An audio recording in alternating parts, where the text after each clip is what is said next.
now. Okay. Okay. Okay, and while you start the recording, I'll take this opportunity to welcome everyone who has joined us so far. We know that there are folks who are going to come in as they are able to, and we appreciate very much that you've carved out your time today to join us. We've called this the Strategic Membership Summit under the theme banner of Jumpstart, which we're using this year to define the approach that we're taking to membership. Our objective today is that just like a Jumpstart is for a car battery, that this same Jumpstart is a catalyst to help develop some solid solutions to the membership challenges that we're facing, to introduce some new strategies, to fuel some collaboration as we work together. I guess, in short, to summarize it, we'd really like to jumpstart membership in our paired zones. I do want to make a comment that we know that we gave you all short notice about the rescheduling of this, which was supposed to be live and in person in Houston this afternoon. But after discussing, Kelly and I felt that the time was right, and we didn't want to squander this opportunity. So again, welcome to all of you. Thank you very much for joining. We are committed to giving you the very best possible experience this afternoon, and we appreciate your sharing and your ideas as we go forward. So, Kelly, with that, I'll turn it over to you. Well, thank you, Sherry. I echo what Sherry has stated, and our hearts go out to those people in Houston that won't be joining us today. I'm sure that Sherry will talk a little bit about that when we talk about some of the green districts. And we just really appreciate, we know how busy you are, but again, we felt like we had scheduled this time with you, and that it was just critical that we keep our commitment if we're going to grow membership this year and retain members this year.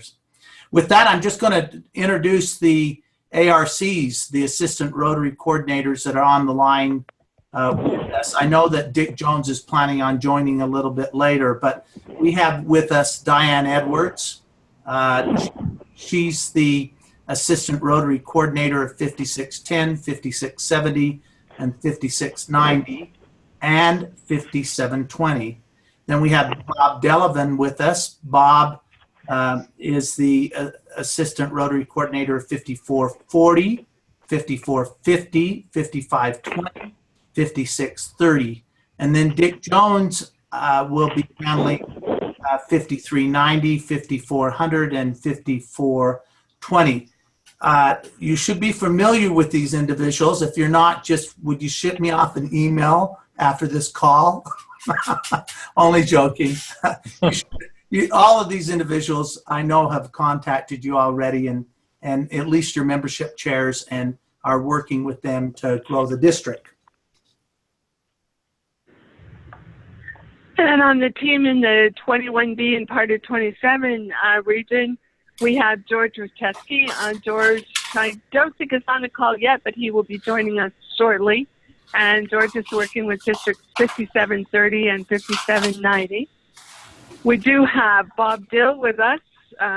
Bob handles 5750, 5770, and 5810. Immediate past Governor Debbie High is on our team with districts 5840 and 5890. Unfortunately, Debbie is not able to be with us today. Debbie has severe damage and a lot of loss to her home in Rockport. She and her husband are currently living in a home that they were selling in Corpus, and that also has damage, but less damage. So her hands are pretty full right now with personal as well as regional work because of the hurricane. And Lisa Faith Massey, past governor, is handling districts. Lisa, are you with us?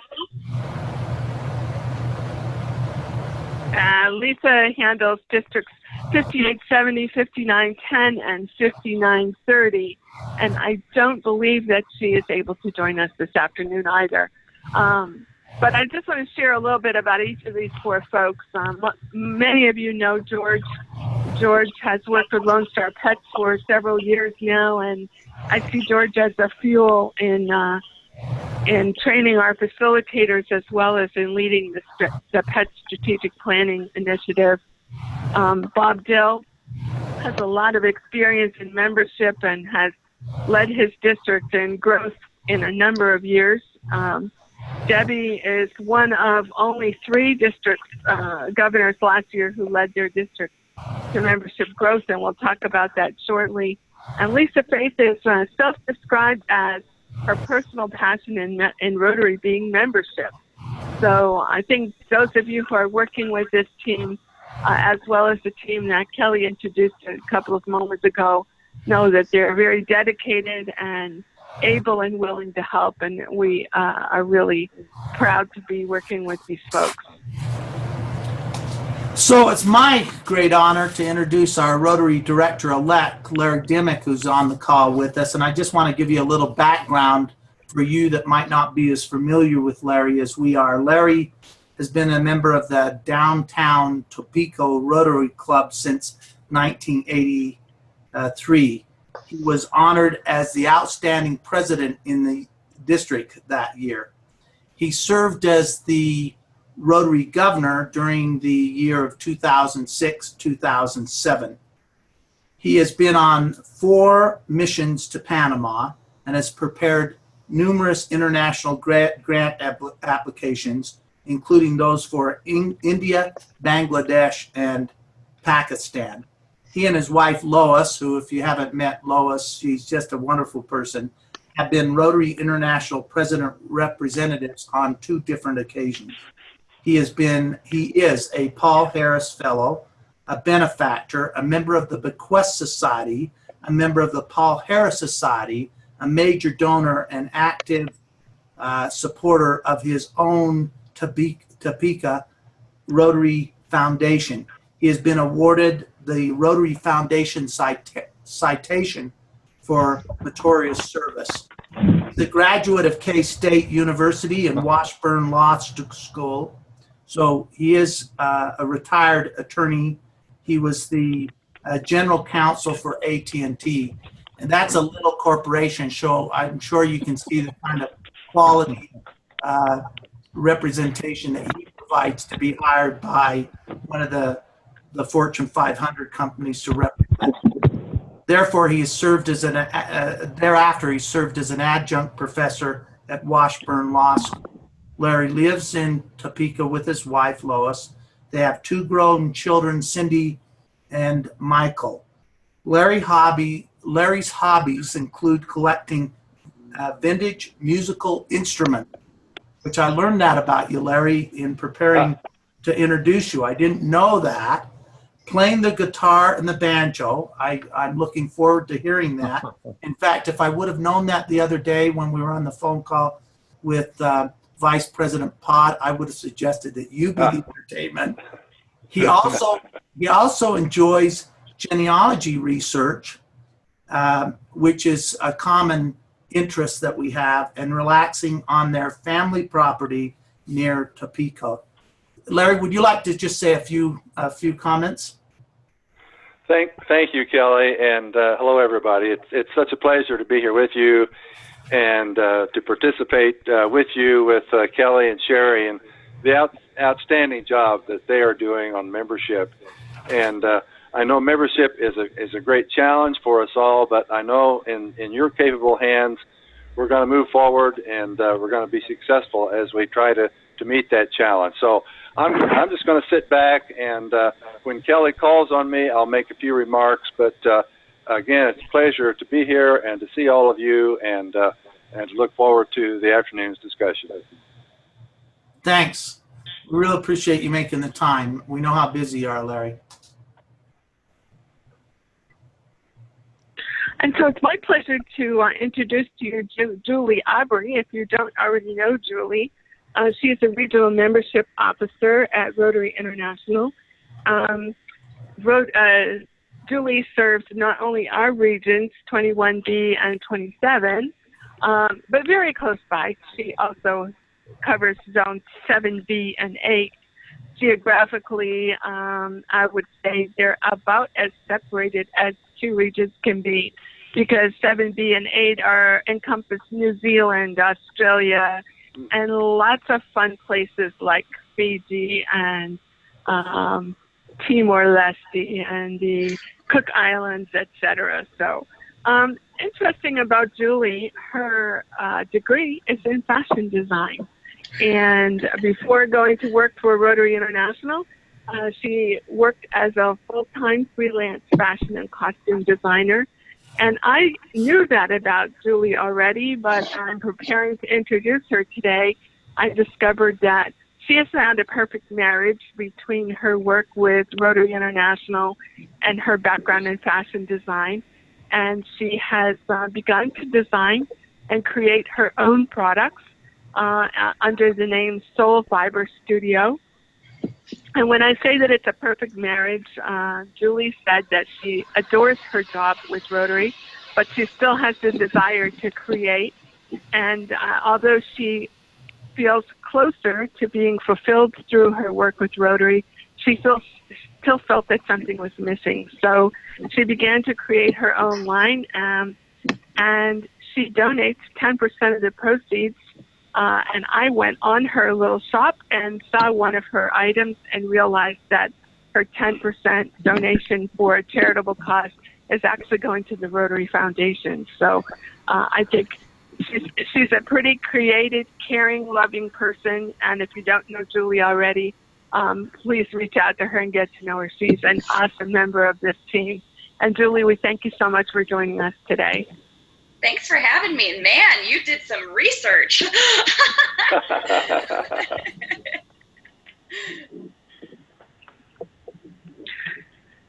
So next I would like to introduce Diane Edwards. Diane was already introduced as part of our Rotary coordinators team, serving as one of our assistant Rotary coordinators. Diane is a Texan by birth and a Nebraskan by marriage. She joined the O'Neill Rotary Club in 1997 after moving to Nebraska. You may know Diane well because she chaired the very successful Salt Lake Institute, and she is serving as a guest trainer this year. Diane has a passion for her family as well as for Rotary. And today we've asked Diane to spend a little bit of time sharing some tips and hints for having a successful summit this afternoon by using the Zoom platform. So Diane, without further ado, we'll turn this over to you for your guidance in using Zoom. Very good. Thank you very much, Sherry. And Kelly, I appreciate this opportunity. I volunteered to present to you a few tips concerning using the Zoom platform that will make this experience a little better. We all know that face-to-face meetings are certainly far more beneficial in being able to be in the same classroom. But if you use the Zoom platform properly, you'll find that you can experience much of the same camaraderie and continuity of subjects as you would have in a classroom. So the first thing I want to point out are several of the important features to make our quality of sound and vision work the best. You'll find on your computer an opportunity for you to mute yourself. For most Windows users, you're going to find that on a menu bar at the bottom of your screen, and if you move your cursor, it should pop up, and you'll see where you can mute yourself. I'm going to mute myself and then unmute myself real quickly. What we suggest is that all of you that are not in the process of making a comment or a presentation, put yourself in the mute mode, because that will help the sound for everyone. I see several of you have already done this by an illustration of your picture on the screen with the microphone and a red bar through it that shows that you are muted. So for example, Carol, you're not muted yet. So if you'll go to your screen, there you are, you're now muted. This will help. Those of us that are on the phone calls have an extra challenge with the sound because oftentimes we'll have background noise from particularly cell phone connections. So if you have the ability, if you have a smartphone or a phone where you can mute yourself and still listen to the call, it would be helpful. Now, those of you, I don't know if we have any iPad users or iPhone users. You will have the same opportunity to look at the screen, but your bar for selections will appear at the top of the screen. The other items that we want to make sure that you're aware of and take advantage of as a participant is your ability to make input by way of the chat feature on the bar at the bottom of your Windows screen. You can click on chat and you can type in a message. Those that are managing this call will make an effort to watch the chat box so that we make sure that we're aware that you're wanting to either make a comment or you have a question that we'll answer at some convenient time. Another feature that will enable you to participate is the raise your hand feature. So if you go to the bar at the bottom of your Windows screen and click on the participants block, that's going to pop up your name and all the other names of folks that are currently on the call. There is an opportunity at the bottom of that block to raise your hand. And you raise your hand, it looks like a little hand raising up. We will watch for that as well and look and make an effort to respond to your question. I see Larry Dimmitt raised his hand. You can lower your hand as well. So we'll make an effort to watch that you can participate. Now, if nothing else works, you certainly can unmute yourself and speak up. But we do ask that you try to avoid talking over one another. This is a really difficult thing to do on these types of platforms, but it is easy to do if we use our good manners and good Rotarian courtesies. We shouldn't have any problem. Now, later in this session, Kelly and Sherry are going to take you into a really wonderful feature that is available to us on Zoom called breakout rooms. This gives us the opportunity to divide our group into several breakout rooms, and I think perhaps you may only break into 2, but you will be in a small group that will give you an opportunity to have some discussion with a smaller number of folks. The host, which is Kelly at this time and co-hosted with Sherry, will then bring you back into the main session after a defined period of time to share with others the outcome of your discussions and breakouts. So those are some of the essential features. The call is being recorded. The teleconference is being recorded so that others that can't participate today can review this.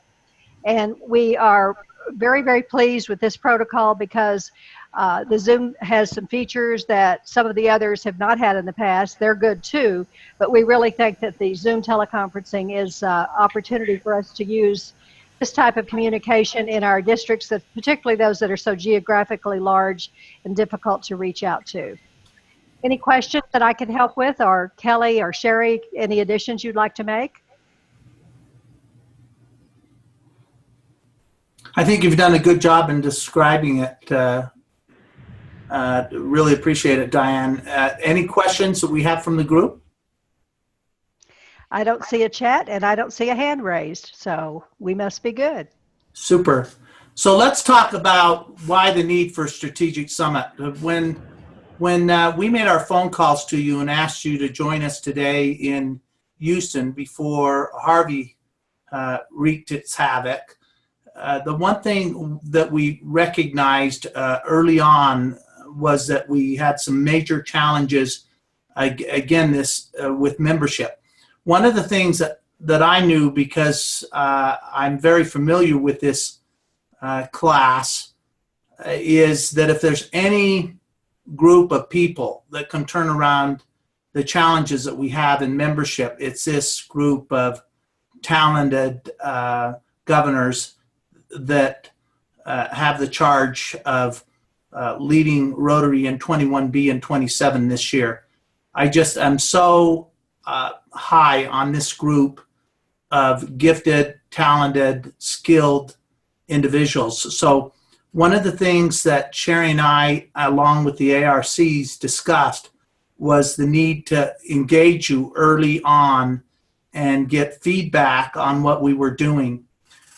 We work for you. You don't work for us. Our job is to assist you in your efforts to retain and grow membership. And so we felt that it was critically important to call you together and to share with you some of the things that we're doing, and then get your feedback regarding the areas that we're working on. I know, again, the thinking ability, the group thinking ability you have, and we are both very confident today that we'll walk away with a better understanding of how we can meet your needs. So that was the purpose of the strategic summit, and the urgency of doing this early on will be reflected in the next few slides. So Kelly, I'd like to chime in here and comment that while this was not something that was planned more than a few months back, once Kelly and I saw the numbers that you are looking at now on your screen, we realized that we needed to do something in addition to the Jumpstart program that we had rolled out with the district membership chairs, and that we really do need your support and your ideas and your collective thoughts and guidance in how to go forward. Because as you see on this chart, the start numbers for July 1st of this year are rather distressing. We've suffered the third largest loss in members that we've seen over the 12 years that we have been tracking the growth and loss in our paired zones. You'll note that overall the loss is standing at 2.55%. Not a huge percent loss, but a huge number of individuals who have left our clubs. It's not all bad news, though. There's shadows of hope in the three green districts that you see, District 5790, 5810, and 5930. 5810 in particular having its first growth over a 6-year consecutive period of losses, and growing at 1.61%, leading our paired zones in not only percentage of growth, but also individual numbers of growth. So we realized that it's not all doom and gloom. There's real potential. If 3 districts can do it, certainly more of us can as well. But we realized that having a Jumpstart strategic summit with all of you, because you're where the feet meet the street and where the action happens. So that's why we felt that it was so important to bring you together this early in the year and get started with the Jumpstart program and share it with you and look for your support and your ideas as well. Kelly? So whoever just joined us, would you please mute? You're probably on computer and phone. Would you please mute, because we're getting feedback from that.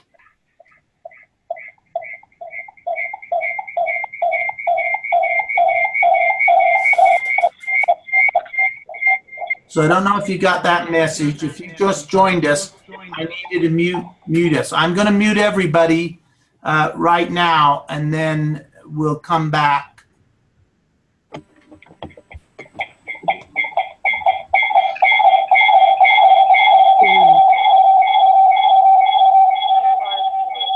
Kelly, just unmute all.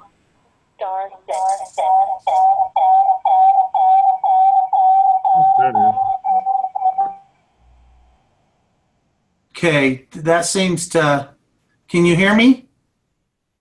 Yes. Okay, so that seems to fix the problem. So I want to show you graphically now with the next slide. graphically, this is how what the chart previously demonstrated. We've been on a downward spiral for 12 years, with the exception of July of 2015, where we had a little bump. We had a bump of about 434, as I recall. In fact, I let me look at that. I think that was about 234 is what we increased that year. My take on why we increased that year, governors, is an indication of why we think this phone call is such an important part. That was the first year that I can ever recall in the zone. And I've been involved in the zone in one position or another since 2004, 2005, when I left the governorship. In fact, really since 2003, 2004, when I came in as a governor nominee. I've been almost to every single, I've been to all the zone conferences except one, the zone institutes. That in 2005, Zone Director Pod stood up and really pointed that we had this problem. And the governors that year really got engaged and went out and talked to the districts and their clubs and got their membership chairs really actively involved. And we saw that growth that one year. But then we kind of slid back into our complacency. And you can see the results of doing that. So what we are really cognizant of is the fact that we've got to get the governors engaged in holding membership chairs accountable and being involved in making sure that they work the plan that we'll talk about a little bit later on today. But as Sherry's pointed out, the encouragement in the two slides we've just shown you, governors, is this. We've had 3 districts that grew in membership. We've heard so much about membership over the last few years, but we've had 3 districts that have demonstrated that membership can grow. I've heard a lot of excuses over the number of years of why we can't grow. These young people, they're not as engaged as we are. People just aren't committed to service organizations. And I have to tell you that as a membership chair in my district, for the 3 years that I was membership chair, my membership grew every single year. As in my 30 years of experience in running a membership organization, I can just tell you that I think the young people are as committed today as they've ever been in giving humanitarian service. I do, however, believe that they don't necessarily want to take an hour and a half out of their lunch and pay exorbitant dues in order to be involved in rendering humanitarian service. And that's why the flexibility that the recent council on legislation gave each of us is very, very valuable as we work to change the trajectory that we see that we're on. And so I am confident, based on the 3 districts that have gone out and accomplished growth and retention this last year, I am confident that we're going to see some increase.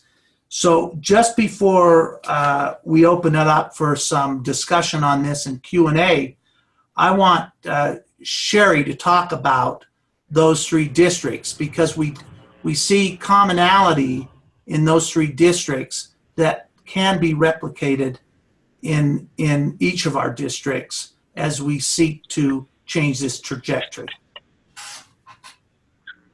Oh, thank you, Kelly.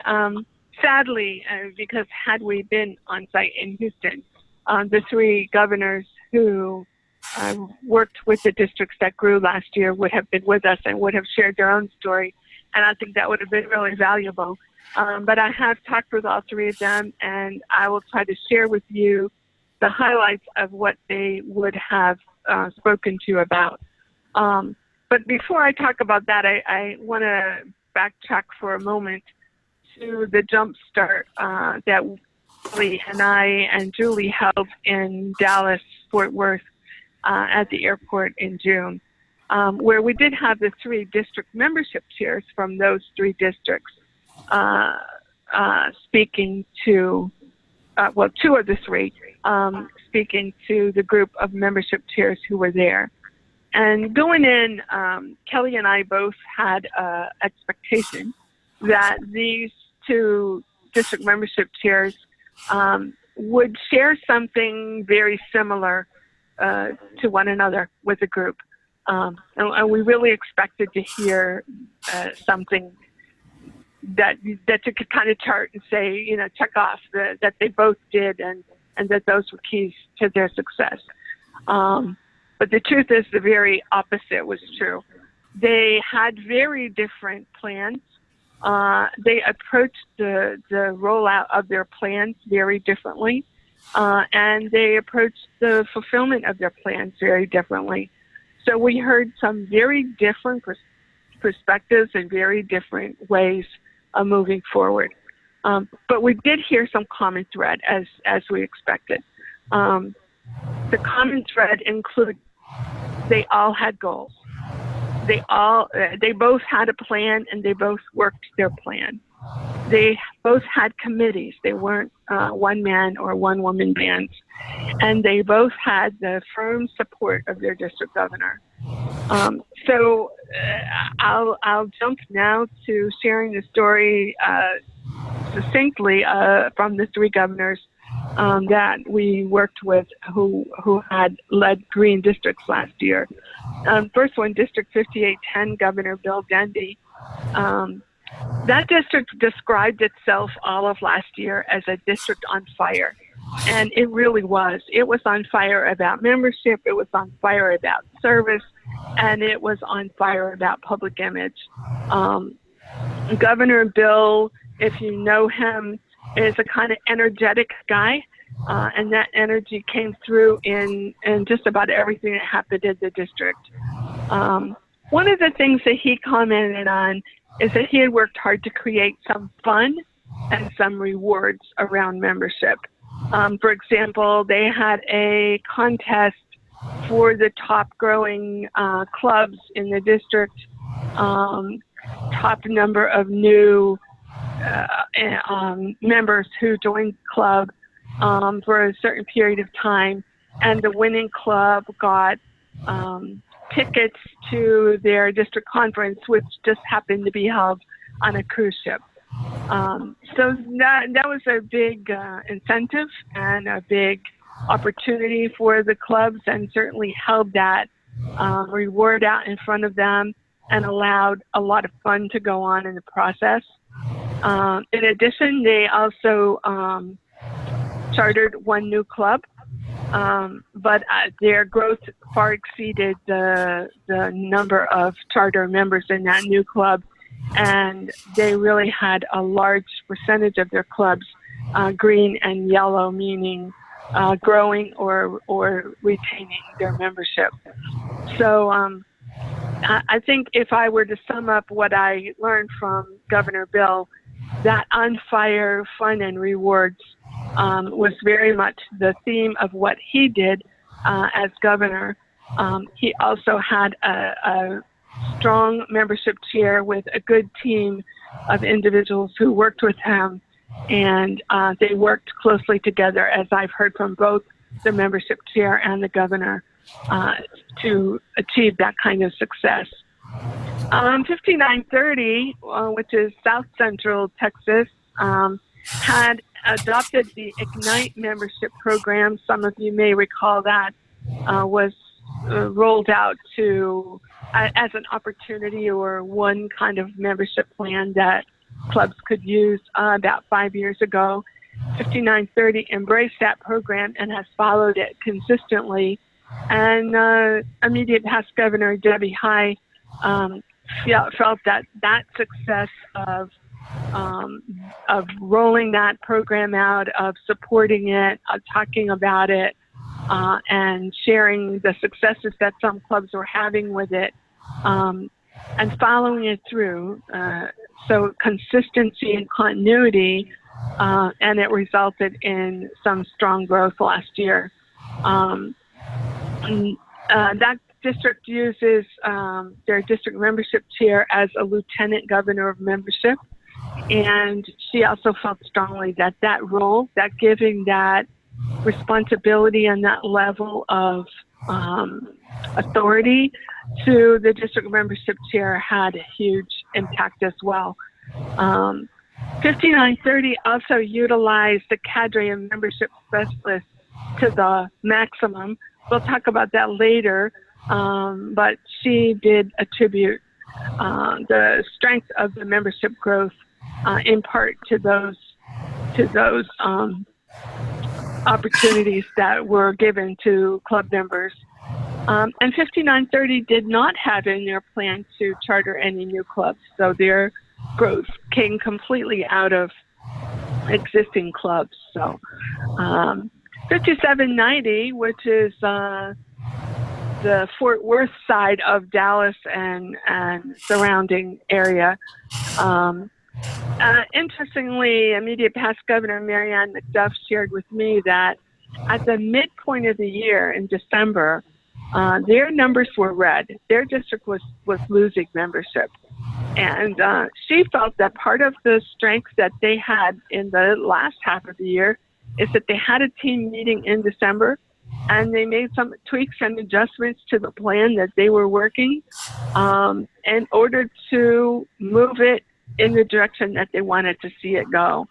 And I thought that was a very interesting and valuable takeaway, that she was not afraid to make some changes when things were not working out just the way that they should have.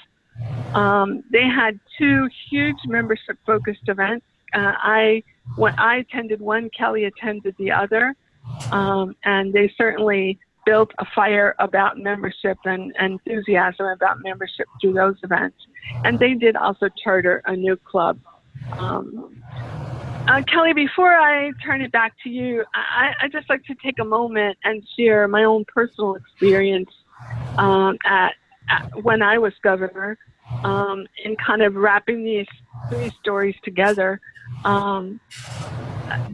So my experience as governor a few years back, and our district had a history of losses in membership. 3 months in, it became clear to me that the person that I had selected to serve as the district membership chair was not moving things forward in the same way that I felt they needed to move. And so I actually changed membership chairs in September. I'll share with you all that was probably the most difficult moment in my governorship, because it was an individual who I liked, who I had selected because I felt that he had the skills and the ability to assist clubs and to move it forward.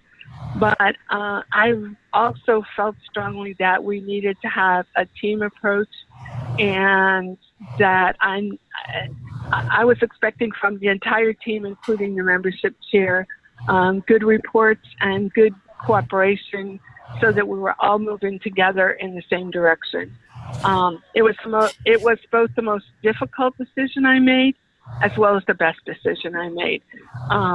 The error in it was that I didn't do it in August. I waited until October. But it resulted, as some of you know, in District 5840 being recognized as one of the top 15 districts in the Rotary world that year for membership growth. There were a couple of things that we felt were really, really important that weren't shared by the three governors from our green districts this year that I just want to share with you. And that is that back then, the membership leads program from Rotary International was pretty rudimentary, but 100% of the leads that came in through the Rotary International website and through our district website were converted. 100% were converted into members. That was a tremendous amount of work on the part of the membership committee. but it was low-hanging fruit, and I think that was a very vital part of why we were successful. As governor, I really have to say I didn't do a whole lot to impact the membership growth.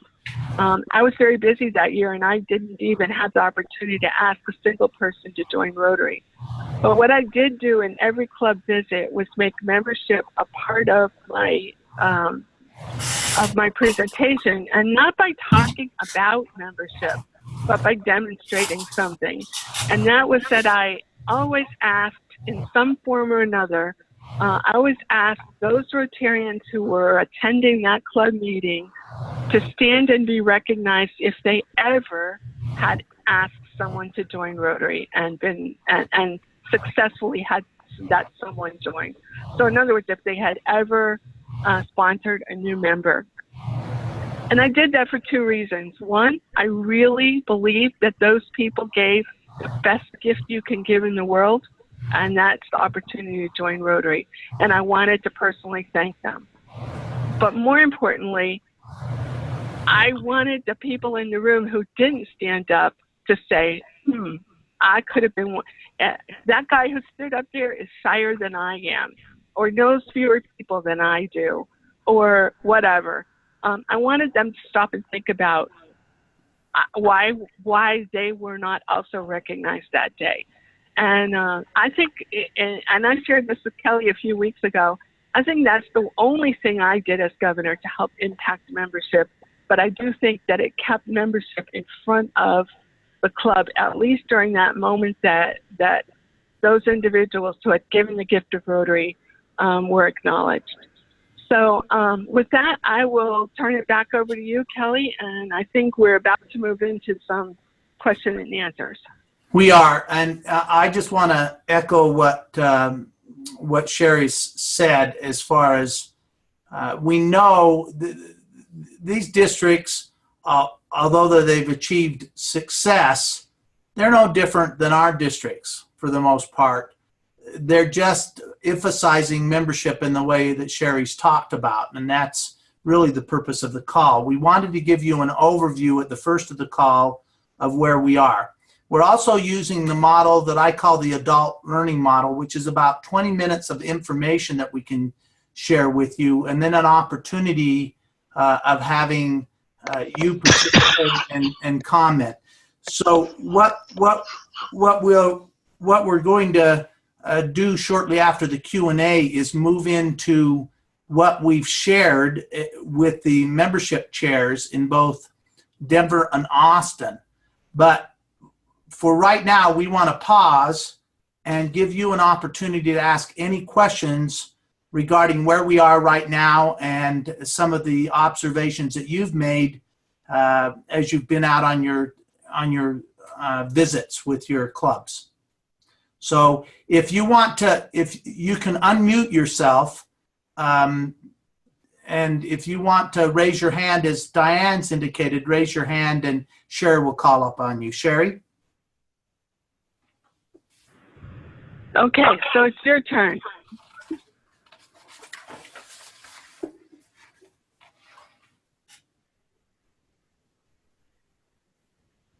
This isn't the class that I remember, Sherry. I see a couple of folks have unmuted themselves, so I think that indicates that they have something to say. Jean, I see your hand is up. Okay, I've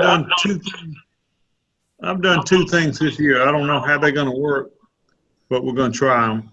First off, on my membership team, I have a person who is dedicated strictly to retention. And they asked for that. I'm trying to get all the clubs to also follow suit and have somebody in retention. And the second thing that I'm doing when I'm talking to clubs, I have a little, I call them DG1 initiatives, District Governor 1 initiatives. One of them is I want every Rotarian in every club to invite at least one qualified prospect during the year. And I'm telling them I'm expecting that from them, not just a suggestion, but I'm expecting it. And I think it's working. We're up 29 right now. Awesome. Awesome. Thank you for sharing that. George, I see your hand is up. Yes, two or three things. I think first of all, it's important to have a good leader, and I'm fortunate to have Bob in my district excited about membership, and I have to support that. I think the other thing is that that I realize is that we have changes in club leadership from year to year, and I don't think we make them aware of their responsibility in leading their club and promoting membership, having a good membership chair. And I realize that after about more than probably 2/3 away through my club visits, but they don't understand. They know that maybe they need to do something, but they need to support in terms of what to do. And I've tried to, as I've gone from club to club, maybe shared some ideas, just as we've done here, with everyone as to what little things they're doing that really have contributed to success in some of these clubs. That's all I have. Great. Thank you very much for sharing that. I think you're absolutely right that helping clubs understand what they can do and what other successful clubs are doing is valuable. We're going to talk a little bit later today about some of the tools that we are preparing for clubs. So appreciate that. Carol, I saw your hand up. Yes, I am finding this year that people are really enthusiastic about new members. I have been inducting new members here and there. And one of the things that I'm stressing in my talk is, are you focused on someone? In other words, if someone even comes in your room, focus on that person. Would they make a good Rotarian? And, you know, speakers and that sort of thing. And that's kind of the thing that I am talking to them about. Besides, also this year I am meeting with all my boards, and I know that that has not been done in a couple of years, and it has made all the difference in the world as far as connecting with the people. And I've talked about strong membership chairman, and hopefully we'll do a lot better this year than we've done. And I see this everywhere I'm going so far. That's all. Thank you. Wonderful. Excellent. Thank you for sharing that. Bill Emsley. Bill, you're muted, so you'll need to unmute yourself.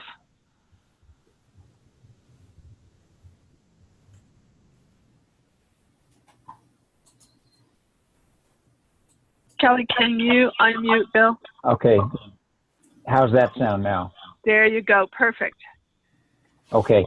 So what we've done in District 5440 is create a new District Governor's People of Action citation. And on that citation, we have focus on membership, the Rotary Foundation, and public image. And the membership piece is to simply bring a prospective member to your club or satellite group and engage them in some activity. And so we've asked them to do that, along with making a gift to the foundation of any amount and writing their Rotary story. And by doing those three things, we recognize those individual members throughout the year. Plus, we get a story from them, and we get hopefully more interest in the Rotary Foundation as well. So we've just launched this year. I've been emphasizing at all the DG visits as one of two primary things. I say to the Rotarians, the members, this is probably the best thing you can do as a member to become a high-performing member of your club. And then to the clubs, I emphasize the District Governor citation, which has similar items on it, so that between the two, we can accomplish our goals in membership, in foundation, and in public image. So we're out this year with it for the first time. It's a little early to tell how it's doing, but at least we have a tool now and we're pushing it.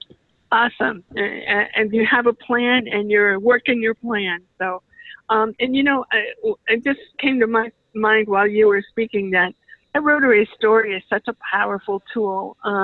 It circles back to what Jean talked about with retention as well. It's not just a tool for folks to want to join our clubs, but it's also a tool for individuals to want to stay. I think one of the most powerful things I heard was someone who said, after I heard someone else's Rotary story, I was motivated to stay in my club even though I was thinking about leaving because I want a story of my own. So I think I appreciate that, and we'll be anxious to hear how your People of Action citation works for your district. So thanks for sharing that. Charles, I saw your hand up. You're welcome, Bill. Thank you.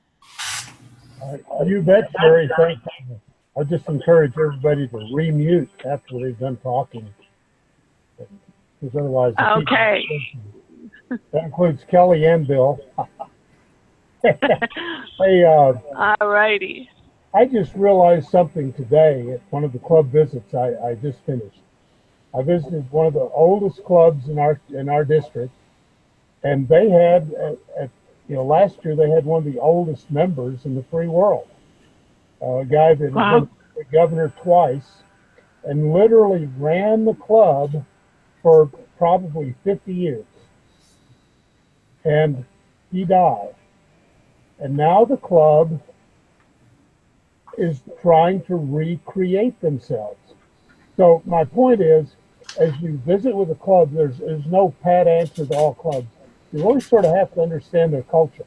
Now, I was chatting with the club president at the board meeting today, and I asked him, Claire, what's your membership goal? Well, he hadn't put it in yet, so we went to Rotary Club Central, and we started plugging in a couple of goals. And they were sitting at 19 members. He said, I think we'll hit 23. I said, Claire, are you sure? That's a pretty big jump. He said, yeah, we're going to do it. I said, okay, that's a pretty big goal. Let's go ahead and enter it. And, I find that there's an enthusiasm within the clubs I visit that goes towards the theme of Rotary making a difference, Rotary People of Action. And as we emphasize the kind of things that Rotarians do from the grassroots, it empowers those clubs to actually take charge of their own club and begin making that big of a difference. So to me, it was so refreshing to see that Rotary Club, cast off literally the shackles of that old past district governor. Not that he was a bad guy or anything, he was a great guy, and everybody liked him. It's just that club did everything the way he had done it back in the 1970s and 80s when he was district governor, twice, by the way. Yeah. That's a great story to share, and thank you very much. You're absolutely right. Culture and traditions, and sometimes there's wind under the wings, and sometimes there's anchors. But opportunities to reinvent when we as governors note them as a great time to help a club reshape itself. So thanks for sharing that, Charles. Appreciate it. So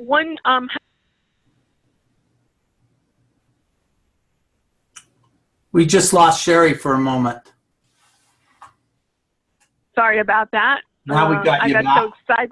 I got so excited about housekeeping and reminding everyone, after you've asked your question, if you have your hand raised, if you unraise your hand, that will give us the clue that you're finished speaking on this topic, and we'll watch for your hand to raise again for a future time. So for one moment, I'll pause and see if there's anyone else. Folks on the phone can't raise their hand, so if there's anyone on the phone who wants to chime in, I'll be quiet for a moment, give you that opportunity.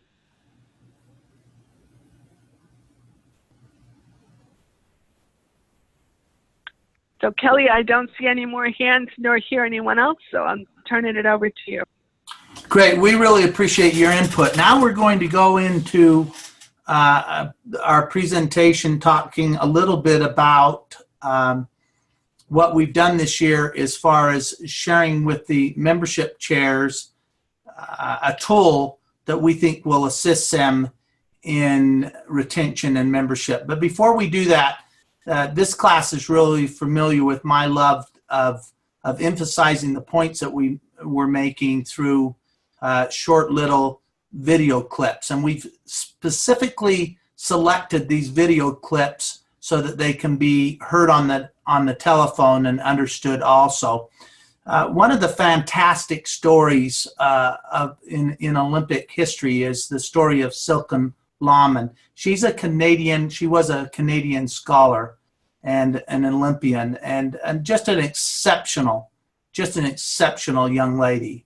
She started her Olympic career in two-person sculling with her sister, and in 1984 they won the bronze medal.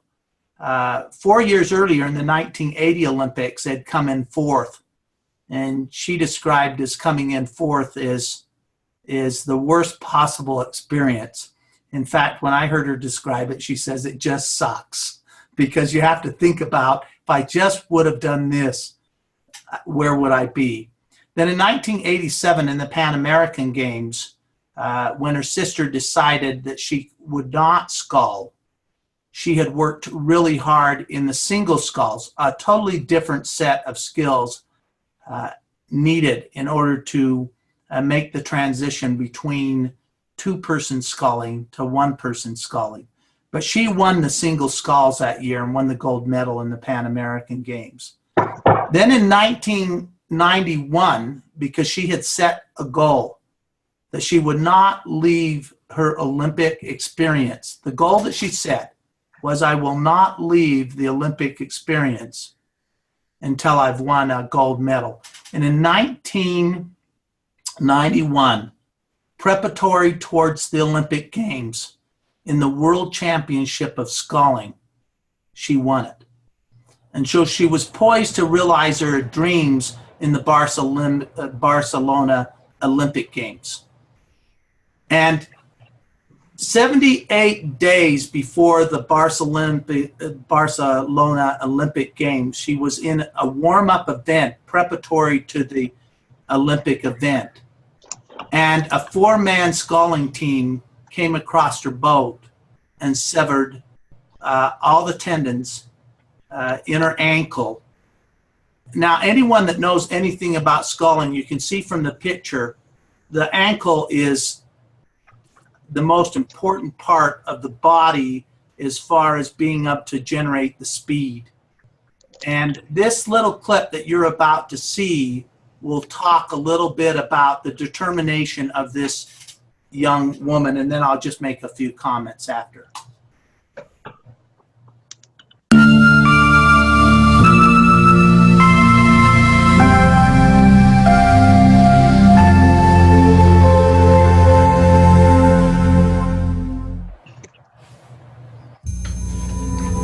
In May 1992, a little more than 2 months before the Barcelona Olympic Games, it was predicted that 28-year-old Silken Lahmann of Canada would win the gold medal in the women's singles sculls event.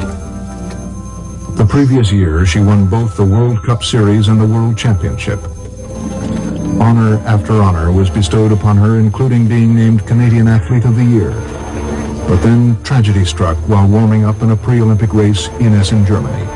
The warm-up area was really chaotic. I remember feeling, I'm really uncomfortable with this, but you have to warm up. I mean, I sat up and did a racing start and was going to do a power 20, and 5 strokes into it, I just was stopped dead and turned around, and there was a German boat right there. Their boat entered my right leg and completely severed all the muscles and tendons and ligaments from midway up my shin all the way down to my ankle.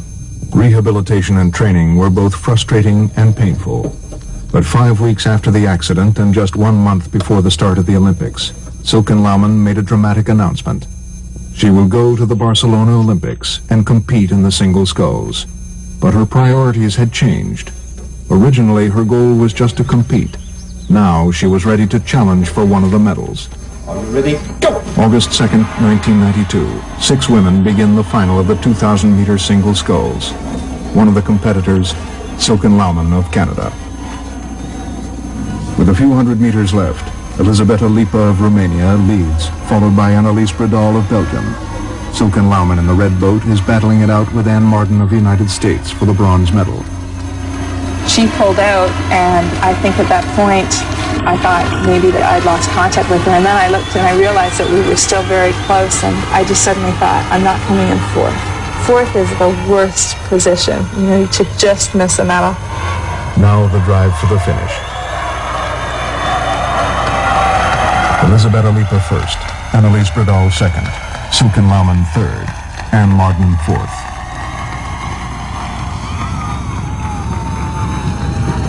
Four years later in Atlanta, Silken Laumann again makes the Canadian team. In the singles sculls final, she wins the silver medal, finishing behind Ekaterina Kodotovich of Belarus.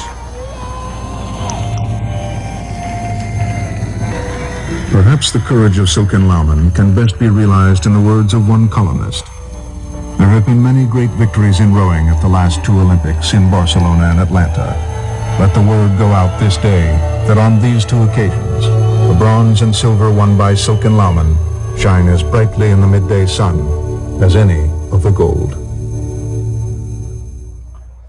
I love that video clip because she set a goal that she never realized. She was poised to win the gold medal until the accident took place. And then 4 years later, she came back and only took the silver medal. But her determination against great odds. In fact, when she told her coach that she was going to compete in the Olympic Games, I heard him speak about this, and he said she was delusional. A lot of doctors said after the accident that she'd never even walk normal again. There's a lot of people out there saying that we can't turn around membership, that we can't fix our retention problems, and that Rotary is destined to go the same way as other service organizations.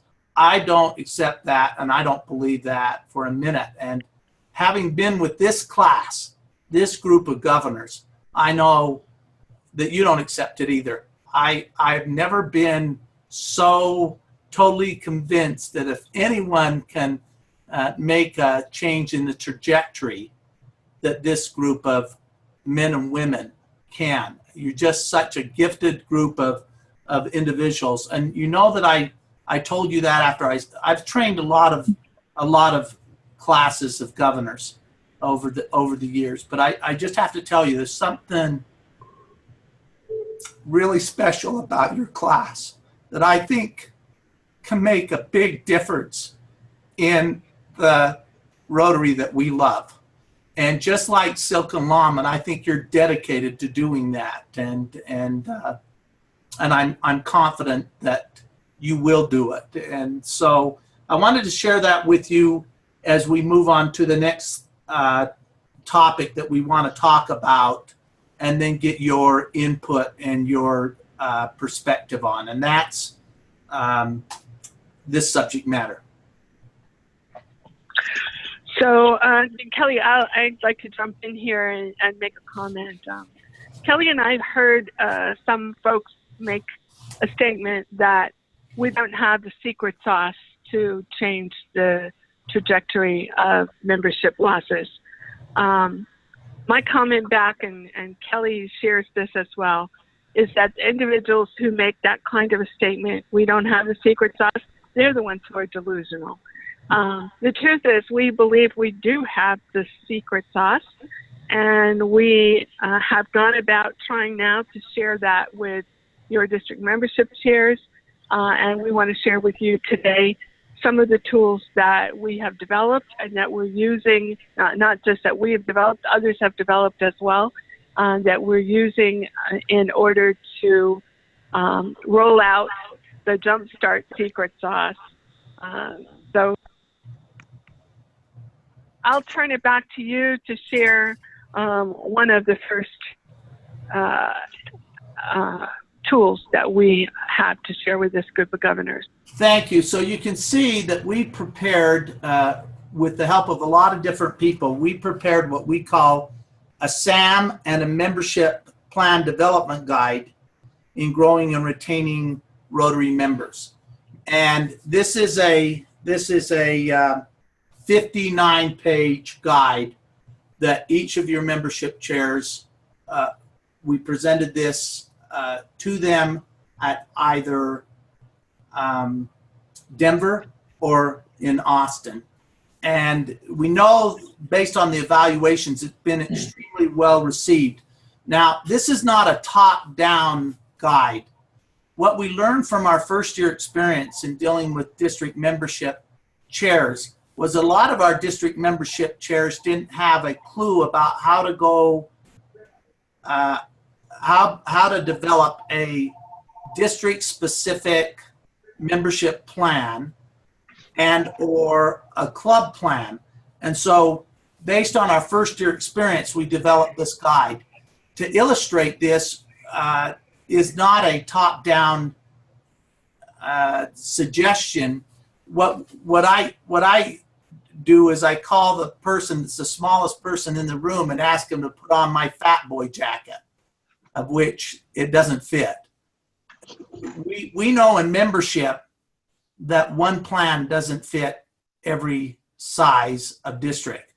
But what the guide does is give your membership chair specific examples of what a specific, attainable, measurable goal looks like, and also the plan, a series of tasks meant to accomplish the goal, what that looks like. And so what we've done is sat down with them and given them the tools we think that they need to use in order to develop a district membership plan. Now, I already know, because I've talked to many of you, that your membership chairs went back and developed a district-specific plan that is indigenous to their school, indigenous to their districts. And so we're very pleased at that. What we call a SAM is a specific, attainable, measurable goal. That's what the acronym stands for. And in illustrating this so that you get kind of a 30,000-foot view, governors, I'm just going to share with you what we shared with them very briefly at the 30,000-foot level. There was a Harvard MBA study that was conducted a few years back asking graduates if they had a set of clearly written goals regarding their salary. That was the question that they asked. And so what the response of that was that 84% responded they had no goals, 13% responded that they had goals, but they were only in their head, and 3% said, yes, we have very specific written goals down regarding where we want to end up as far as income that we're going to make in the future. And so what was fascinating is 10 years later, they went back, this study went back and asked the individuals that fell in those groups. They said, okay, where are you as far as income? Well, the 13% that only had a goal in their head made twice as much money as the 84% that had no goals. But what was really fascinating and tells you about the importance of putting something, the power of putting pen to paper, is that the 3% that actually had a written, defined goal down earned 10% more in salary than the group, the 84%. 10 times more, excuse me, I said 10%. 10 times more in salary than the group in blue. I've written goals down all my life. I can attest to this. I don't know what the power is of writing something down. I wish I could articulate that. I'd be a wealthy person. But all I know is that there is a power that comes from putting pen to paper and saying, this is what our goal is. So that when we met with your membership chairs, we shared this with them and said, look, there's a power in writing down specifically what you would like to achieve. And we asked them in this manual, there's some blank areas in this. we asked them to sit down and write down their specific membership plan and then consult with you in order to say, these are the goals that we've established. Do you concur with these goals? And then work forward together as a team to accomplish those goals. Then we transition from that into the next aspect that we think is a critical component that needs to be in every plan in order to change around the trajectory of membership. And Sherry's going to talk about that. So one of the things that we shared with your membership chairs when we were together with them is the importance, not only what Kelly just talked about, writing the goal down, but the importance of a plan. So I'll demonstrate that by saying, I came home and I said to my husband, we're going to double our income this year. And I think you probably know what the next thing he said was, how are you going to do that? After he laughed a little bit. And I said, well, I don't know, but we're just going to do that. I think that demonstrates very often what happens in Rotary clubs. Somehow the goal and the plan get mixed up in their minds, and they feel that just by putting a number down, oh, we're going to grow 3, we're going to grow 10, we're going to grow 1. And you ask, well, what's your plan for doing that? And the answer is, we don't know, but we're going to do it. Personally, I believe there is no unrealistic goal. So this is not about setting an unrealistic goal. But I do believe firmly that there are unrealistic plans, and the most unrealistic one of all is no plan at all.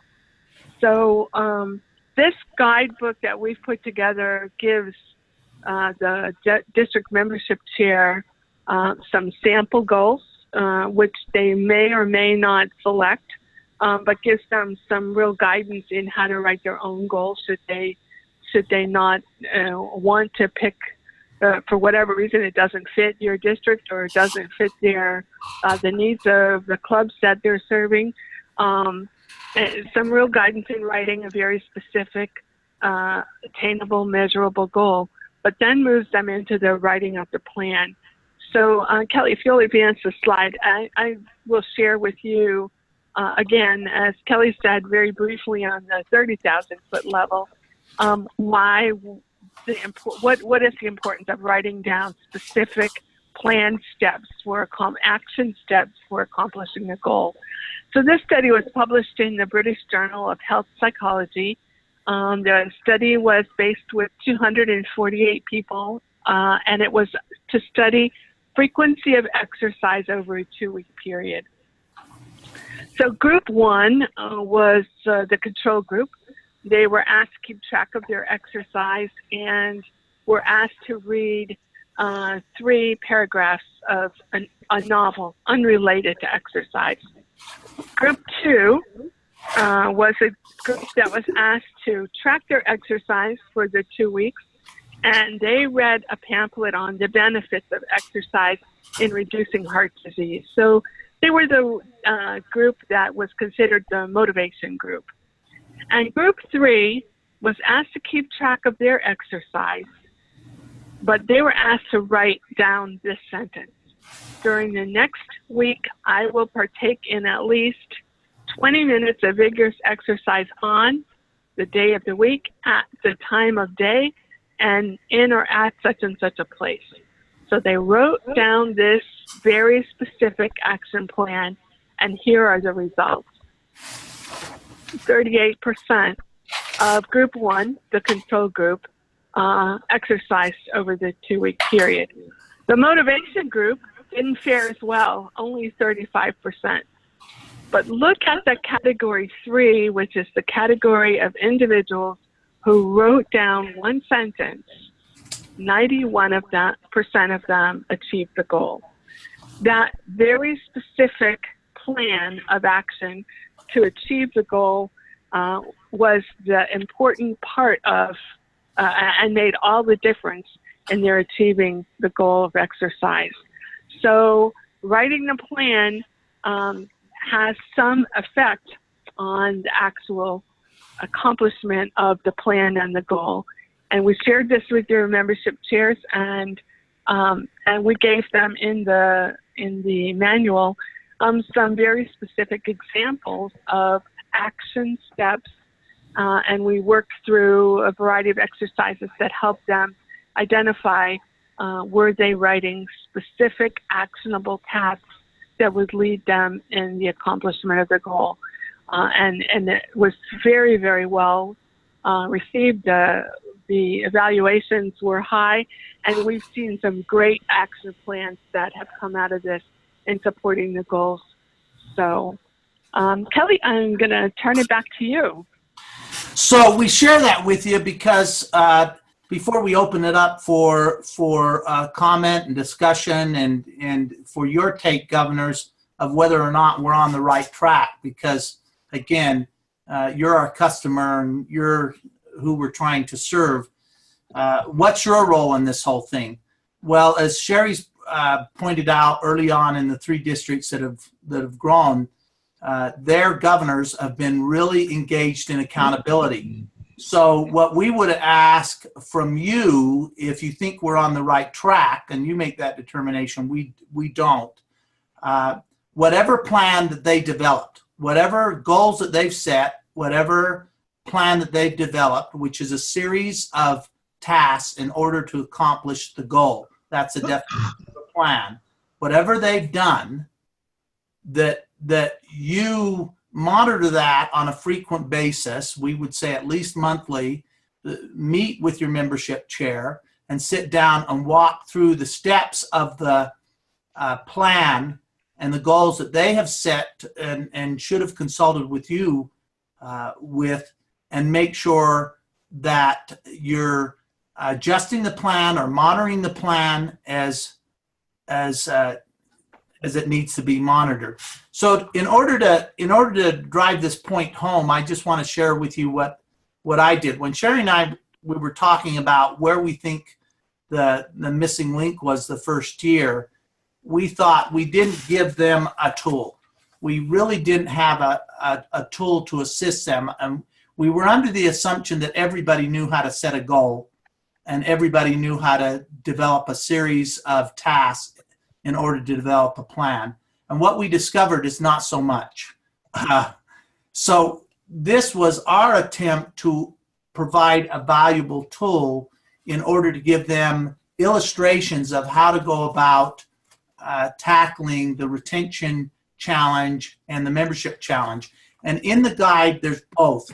There's goals set for retention and there's goals set for membership growth. And so in providing this guide, we gave them examples of that. And it was, as Sherry's already indicated, it was well received. In the districts that have grown, though, the 3 common denominators between those districts was the involvement of the governors in saying to the membership chairs, how are we progressing? How are we working this plan? And in also recognizing that it needs to be tweaked.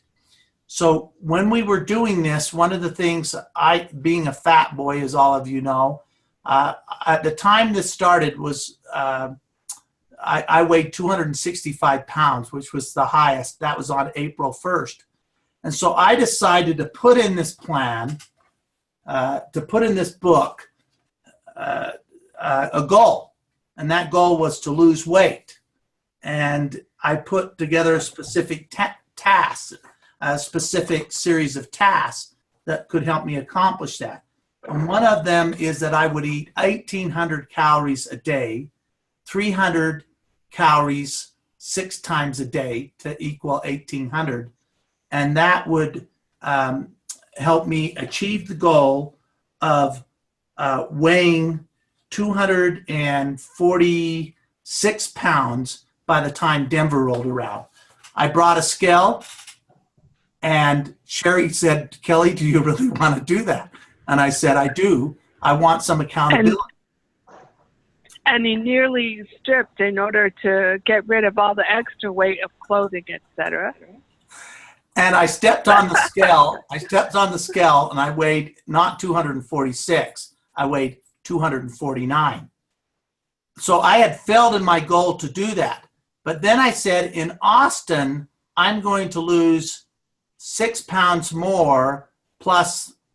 So not only I won't be 246 in Austin. I'm going to be 236. So I made that goal and said, but I've got to adjust my plan because my plan's not working. Had my plan worked, I would have hit my target, but the plan didn't work. So I had to do something that I wasn't really fond of doing. I had to exercise. And so I adjusted the goal and walked 10,000 steps. So when Austin rolled around, I stepped on the scale and I was actually 1 pound lighter. I was 240. I was 235, I think, in Austin. I was 1 pound under where I said I was going to be. So I achieved the goal by altering the plan. And the accountability feature was this. I had put that in this booklet. I had told everybody what I was going to do, but more importantly, I told Sherry what I was going to do, and I committed in writing and published the booklet before Denver and before Austin. So I really had accountability. And I knew Sherry was going to hold me accountable for what I had said. And so I was motivated. That's the role that we think the district governors play in our whole plan. Sherry, before we open it up for any discussion, do you have anything you want to add to this whole concept of accountability? No, I think you covered it well, Kelly, and I think we're ready for questions and comments from our governor. So, George, I see your hand is up. I'm not sure if it was up from last time or if you have something that you would like to add here. Well, as my club knows, you should never ask giving the microphone, so I'll take advantage of it. I've had it taken away before. But I really think you're right on. And I don't know whether you use this background or not, some of the, and it was really great, Stephen Schallenberger in Salt Lake. These are just exactly the things that he brought up, and they're the five things that I talk to every club that I do a visit in about, not only Rotary, but their personal life, their business life, in terms of setting a goal. And it's not just setting a goal, it's that follow through that you mentioned. And I think it really hits home with them, and we'll see if it works or not, but I think you're right on. Thank you for that feedback. Thank you. Thank you very much. Governor Bill.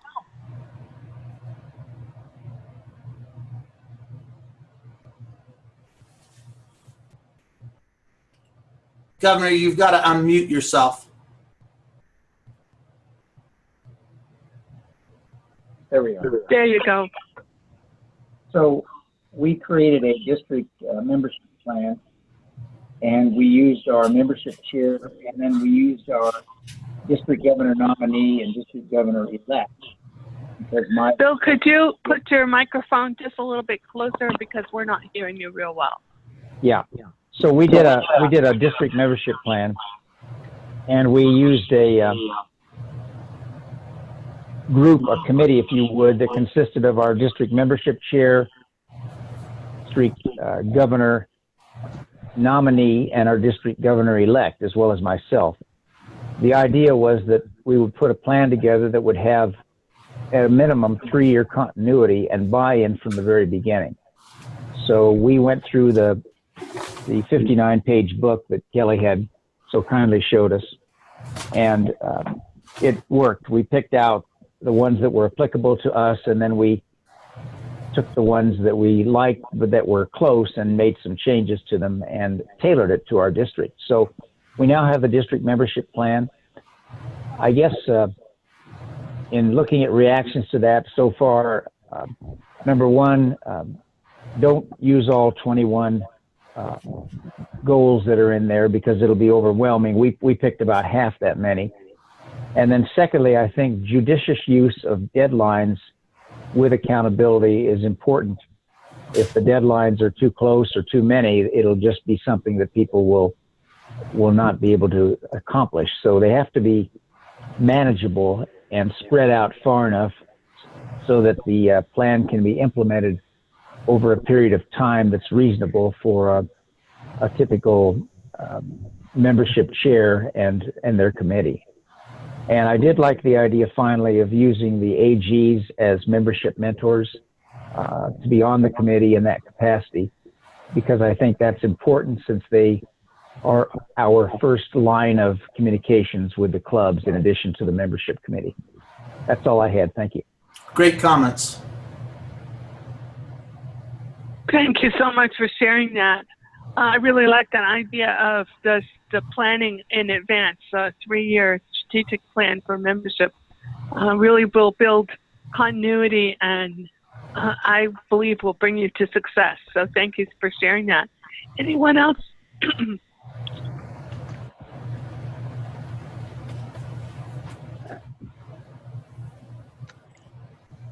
Again, if you're on the phone, you're not able to raise your hand, just unmute yourself. And, oh, Kelly, the folks on the phone are muted by you. Can you unmute them in case they have something they'd like to add? Absolutely. So let me go through and unmute those phones right now.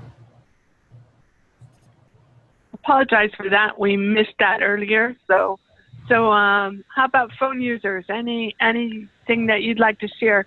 You are now unmuted by us, so you just have to unmute yourself.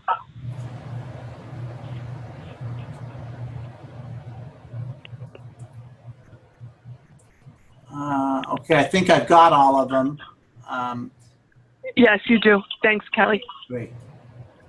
Okay, I don't see any more hands. I don't see anything in the chat box, and I don't hear anything from our phone users. So, Kelly, I'll turn it back over to you. Great. What we're really looking for, and we know that we're hitting you fresh, is are we on the right track?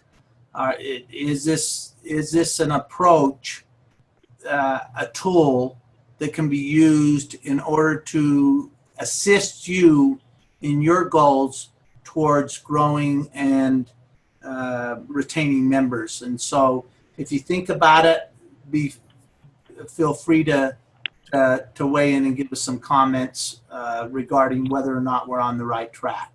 So now we're going to... And Kelly, I would just add there, so before we go to our break, I just add also, if there are other tools that you feel would be valuable now's a good time to tell us, or sending us an email sharing any ideas you have or areas that you see are missing in terms of the tools that will help you in your district membership chairs and your clubs turn the membership around. We're here for you, as Kelly said at the beginning. We work for you, so share with us whatever it is we can do to support you. Julie, I want to give you an opportunity before we go to the break just to give your insights on what we've been talking about, because we really value your input on what you're seeing on a Rotary International level and how you view what we're doing here in zones 21B and 27. Excellent. Thank you so much. So I think one thing to point out that I think is so wonderful about the goals and the plans that Kelly and Sherry have set an example for in this Jumpstart is that a lot of them align with the citation. So it's helping to set up your district and the clubs within your district to possibly earn that citation within this year. And then kind of similar to what Bill was talking about, don't aim for all of the goals. It's impossible. Do what's within the goals of your district. I would say the same thing as far as membership resources. And that's where I can kind of step in. If there's something that you're looking for to help you assist in achieving those goals, or as you implement, as these goals are also implemented within the clubs, we know that the amount of resources that are out there is wonderful, but it also can be overwhelming. So you'll see that in the monthly messages that I send out the membership resource guide, which is the catalog of resources available to you. But if you're looking at that and it's still just too much, let me know. Let me know what goal that you're trying to align, and I can tell you which resource might be best suited to pair with that to set you and the clubs within your district up for success. And there's some really cool resources that are on the horizon, so keep checking the monthly messages. I'll be keeping you tuned into what's coming up. So, and of course, I'm always here if you have any questions, membership resource related. And as Kelly and Sherry always put together so wonderfully, I don't have any toes either. You can't step on my toes. So if you have ideas for better resources that could be created or improved, I am your sounding board to bring that back to membership development so that we can make better resources to make your life a lot easier and improve the quality of membership. Thanks. Thanks, Julie. We're going to break now, have a bio break until 2:40. 2:40. We'll resume this phone call at 2:40. So thank you.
I see that.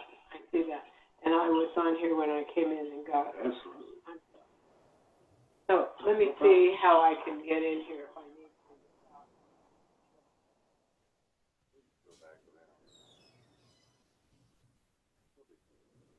to. See, the rocking chair won't really.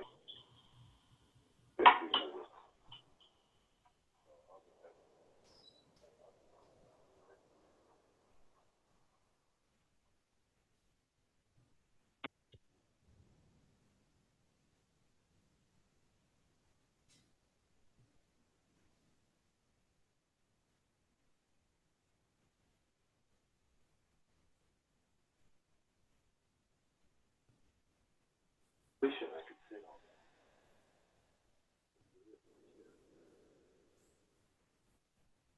Hello? That pillow? I'll get a pillow.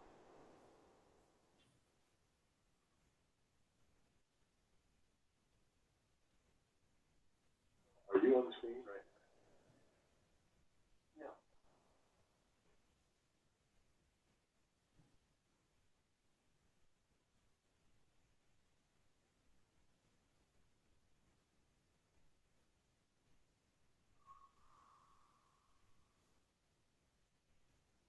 People might have wanted to get something to drink. Do you want to get?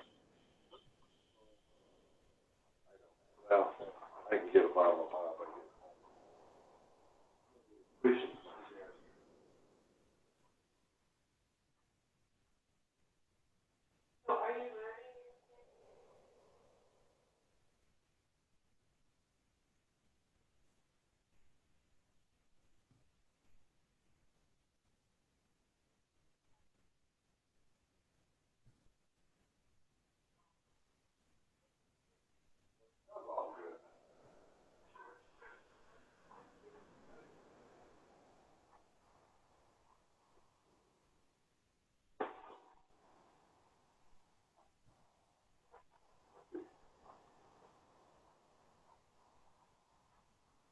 Who you are?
Hey, Kelly, welcome back. Thank you.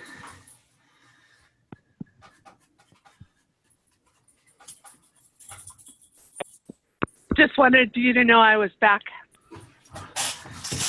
That's awesome, my partner.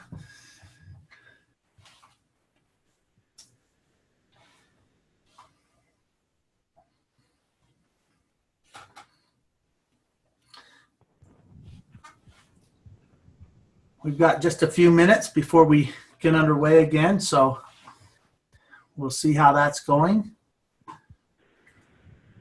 I have the sense we needed that break because I saw lots of people disappear, but they're coming back now. That's great.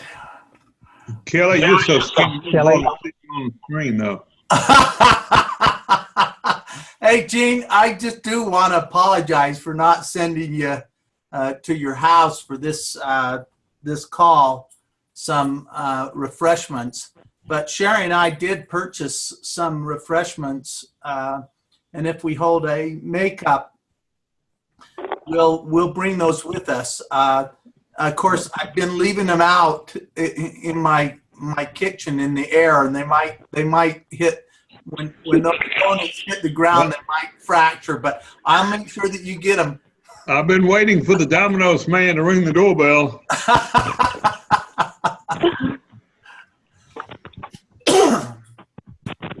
Well, you know, Gene, one of the reasons we left the snacks out is we always get that evaluation that says the pizza was too cold, the pizza was too hot, the pizza was too spicy, the pizza was too bland. So we figured that way we'd avoid those.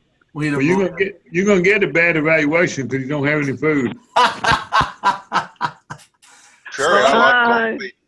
Let me tell you that I've got 240 up, so we're gonna marshal on here. And one of the things that in discussing this whole Jumpstart approach to membership this year, our zone director-elect came and approached us with what we thought was a wonderful, wonderful idea to add to the program an incentive and maybe drive people to participate in the program.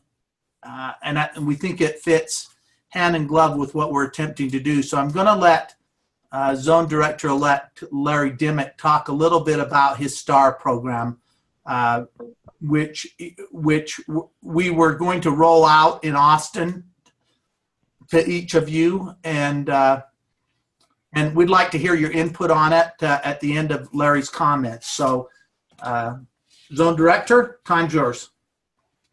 Kelly, thanks. Can you hear me? Loud and clear. I'm on. Good. I appreciate the chance to talk briefly about the STAR program. The idea, actually, for it came from experience that we've had in our district going back about 10 years on the foundation side, and that is our foundation giving it to the annual fund and otherwise was pretty low.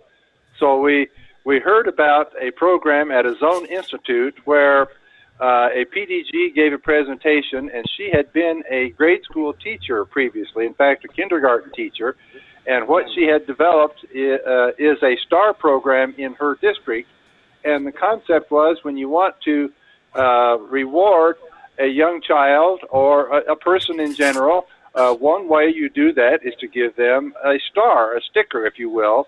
And so she implemented the STAR program in her district, and we came away from that experience and implemented it in our district.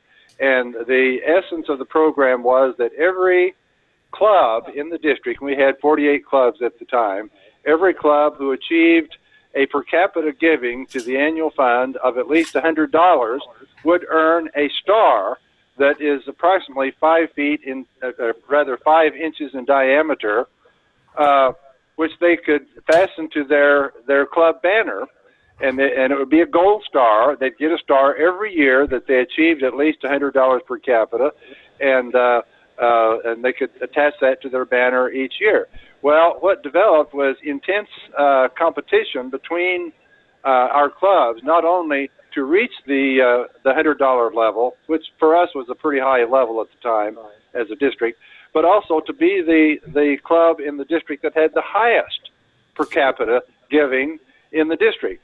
Well, to make a long story short, our per capita went from about $50 to about $120 per capita, and our contributions increased from about $130,000 to about $300,000 over a 10-year period. So anyway, borrowing that concept, it occurred to me that we don't have very many rewards as such for membership compared to what we have on the foundation side. And if you think about that, the foundation, and those of you who are, and all of you really, at this point, you know all the awards and recognitions that you can receive on the foundation side, all kinds of banners and plaques and so forth. So it seemed to me that we need something similar to that on the membership side. And so the concept in my mind, of course, evolved toward having some kind of a star, because that would sort of partner the star that we have in our district that folks get for foundation achievement.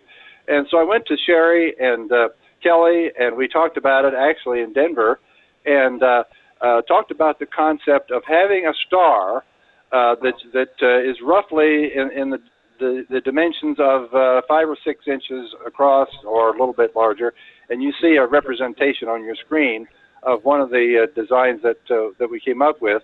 And this would be an emblem that if you were a club in your district that achieved at least one net growth member for that year, you would receive a membership star.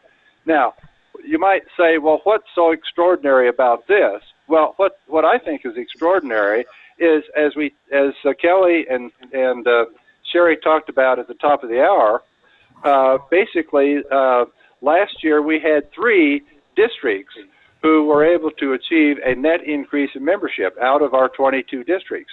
But beyond that, there is the question: how many clubs within all the districts that we have in our paired zones themselves achieved a net increase in membership?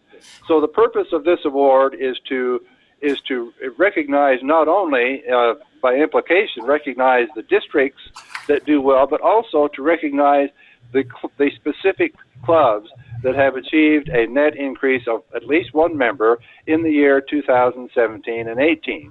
And the commitment that I made to Sherry and Kelly is that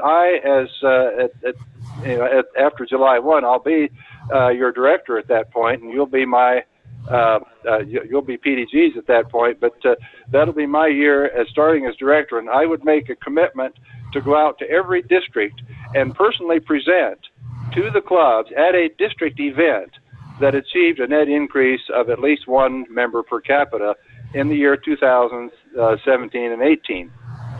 And I would be delighted to do that. I would only ask that it be done at a district event so that clubs could come into the district and receive the awards at those events, because it'd be difficult to get out to each and every club. But anyway, the concept of it, and I'll wrap it up and be open for any questions.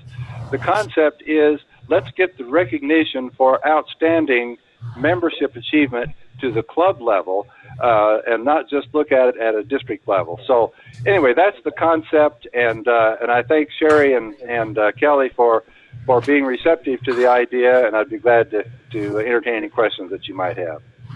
Sherry, will you field the questions, please? I will.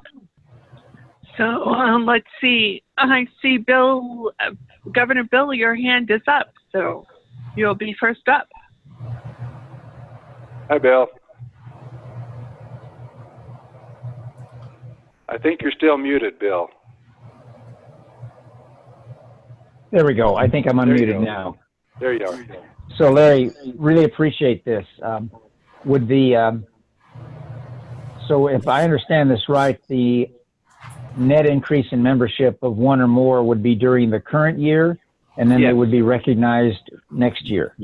Yes, they'd be recognized after July 1 of 2018 when we have the data, all in. But that is correct. Yeah, I think that's excellent. I think anything that can be used to recognize, and it really goes more than just the star. I think to have a Rotary International director come out and personally present a recognition to a club is quite a acknowledgement of membership growth. I mean, to me it's a big deal, and I would push that pretty hard in our district. So my question is, when would this program be made available to us so we could start addressing that in our club talks, for example, and other interface we have with our clubs? We've got a district training assembly coming up on October 7th, for example.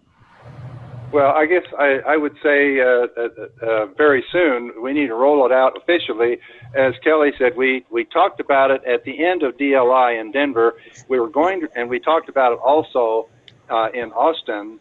But I think if everybody agrees and we're interested in pursuing that, I think we'll need to get this rolled out to everybody by email and attachments showing the design and so forth of the program, and get those out very soon. Yeah, so I'll jump in here. So Bill, as far as Director-elect Larry and Kelly and I are concerned, this opportunity now for you all to weigh in on this. Where go with the program if you feel that it's something valuable. So, so we appreciate your positive feedback. Let's see. We've got a few other hands up. So let's see. Jean, I think you're next. Okay, I love the idea because one of my goals is to get one net new member or one plus net new member each club. And people say that's not enough, but when we lost 83 last year, I think 61 new members this year would be great. My question is this a one-year program you're advocating, or would it go on where like each star has the year on it, next year they could get another star and so on and so forth? They go on, I guess they go on the club banner. Is that what it is? The idea is it would go on year after year, and what you do is you do put the year, 2017-18 on this year's star. Next year you'll put next year's on. We've been doing it for 10 years in my district, and each star that a club gets has the year that they earned it on it. So I would hope it would be a continuing program.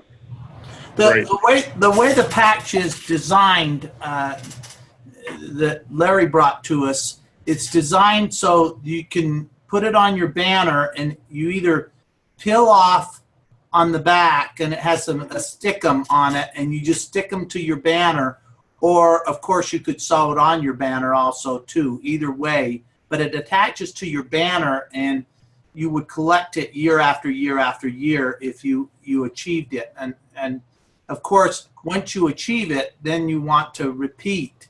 And like he says, his club has 10 stars on their banner.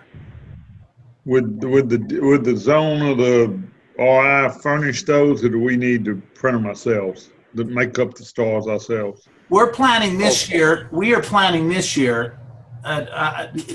Governor, Zone Director, you want to answer that? So. Well, I think between us and Kelly, we'll print them up, and we'll forego the cost this year. And as we get into it, we'll look to the future. But I see that as an expense that we would incur at the zone level. Well, I hope I can order 61 of them from you. I know at one look that we did of it, just to give you an order of magnitude, and this number is very unofficial because I don't have the official numbers like Sherry and Kelly have, but we counted up about 400 clubs in our two zones that would qualify in the past year.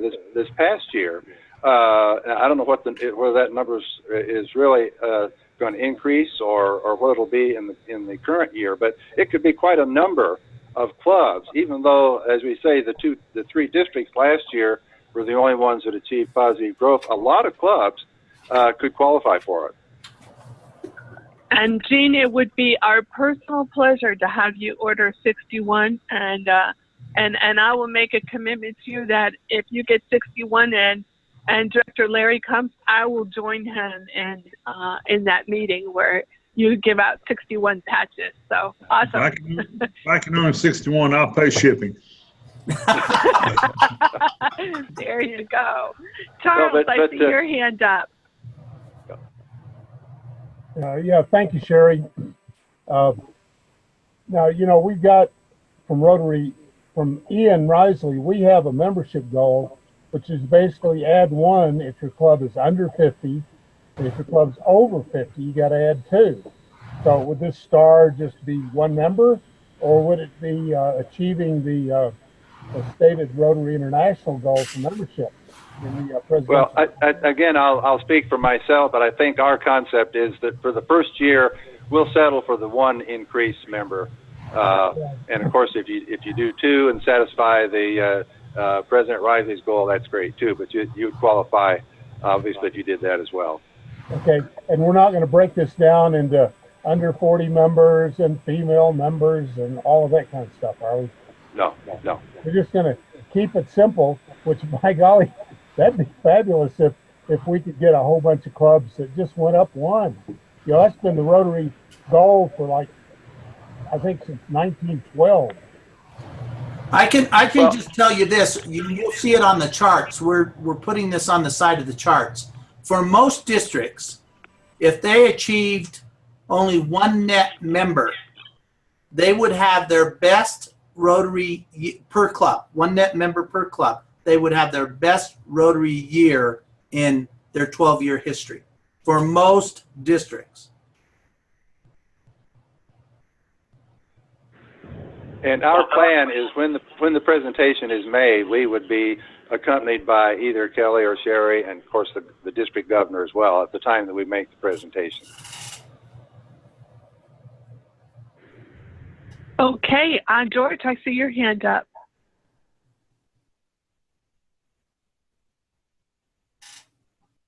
I'm not hearing George. George, I think you need to unmute, please.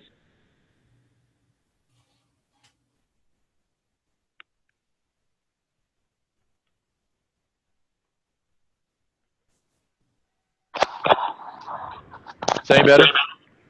There it comes. There you go. Okay, I took my headphones off. Just Larry, what are these? How are these patches made? Is that an embroidery type patch?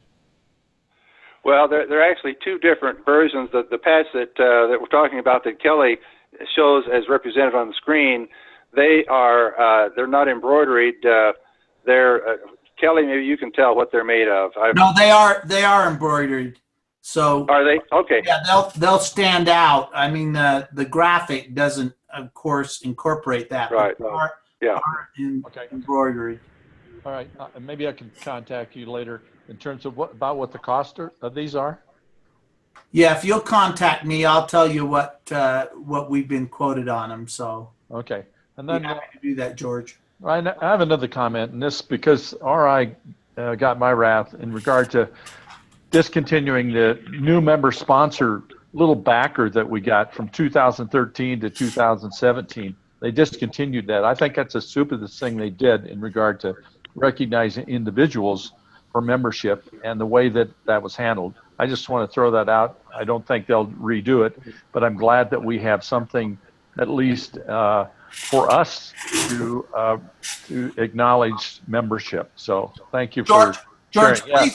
Please don't be timid. Please tell us exactly what you do. Well, like I told you, I'm a little competitive sometimes, so you know. I love it. I love your honesty. I was thinking, George, just for your benefit, in this star over here, to the right. I don't know if you can see my cursor, but I was thinking about putting a little gun in there. That must be an inside joke, Kelly. That's an inside joke, my friend. I think we'll move right along. Okay. George, I just want to make one comment in response to your comment about the new member backer. So Kelly and I are aware of not only your feeling about that, but we've heard it from a number of our district membership chairs, as well as some of your classmates and last year's governors. And we are working hard at finding a supplier for those backers. And if we're able to do that, we already have some allocated funds from our budget to put towards that, because we realize that often that recognition of the individual who's given the gift of Rotary membership is really valuable. So appreciate your comments on that. If anyone knows of a supplier for those kinds of backers, let Kelly or I know. So so I know there's a lot of folks on the line who haven't weighed in. This is the kind of important decision. So Carol, Adam, Arlie, Gary, Angela, any of you, Bev, I see you've joined us. We're glad you're with us. Any of you who have something you'd like to add? This is Arlie. Hang on just a minute while I try to get that echo again. Okay. Okay, I think that echo is actually coming from you, Arlie. It's possible that you need to turn your speakers either off or down so that you don't get that feedback.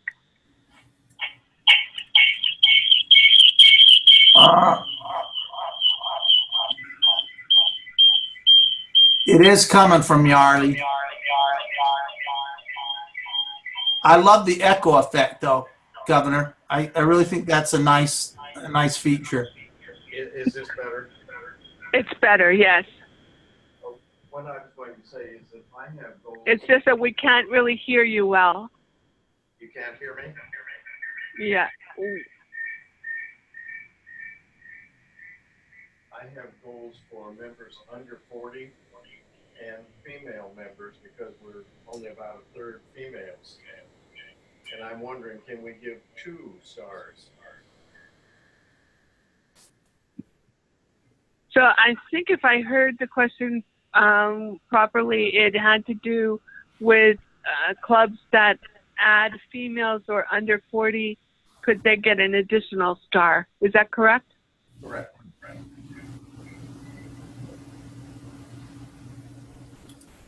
What is Larry?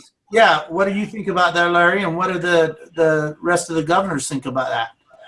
And Arlie, would you mute yourself again so that we don't get that back feed? Thank you.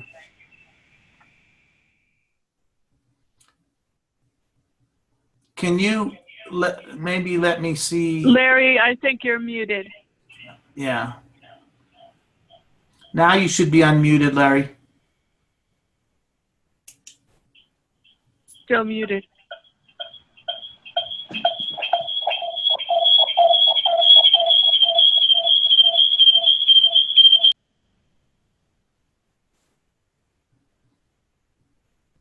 Kelly, are you able to unmute Larry? I'm going to try right now. Unmute. There, now. There now you I am. are. Yeah, okay. Yeah.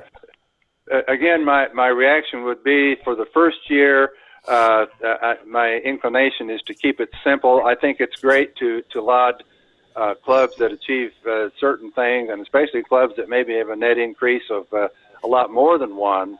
But initially, I would lean toward keeping it simple the first year, and the system could grow over the years into something perhaps more complicated. That's my thought, but I'd be interested in what others think.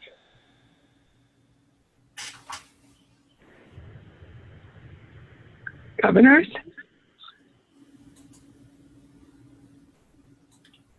Charles, I see your hand is up.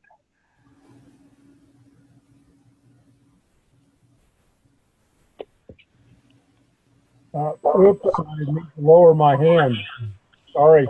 Okay, no problem. Carol, I see your hand's up.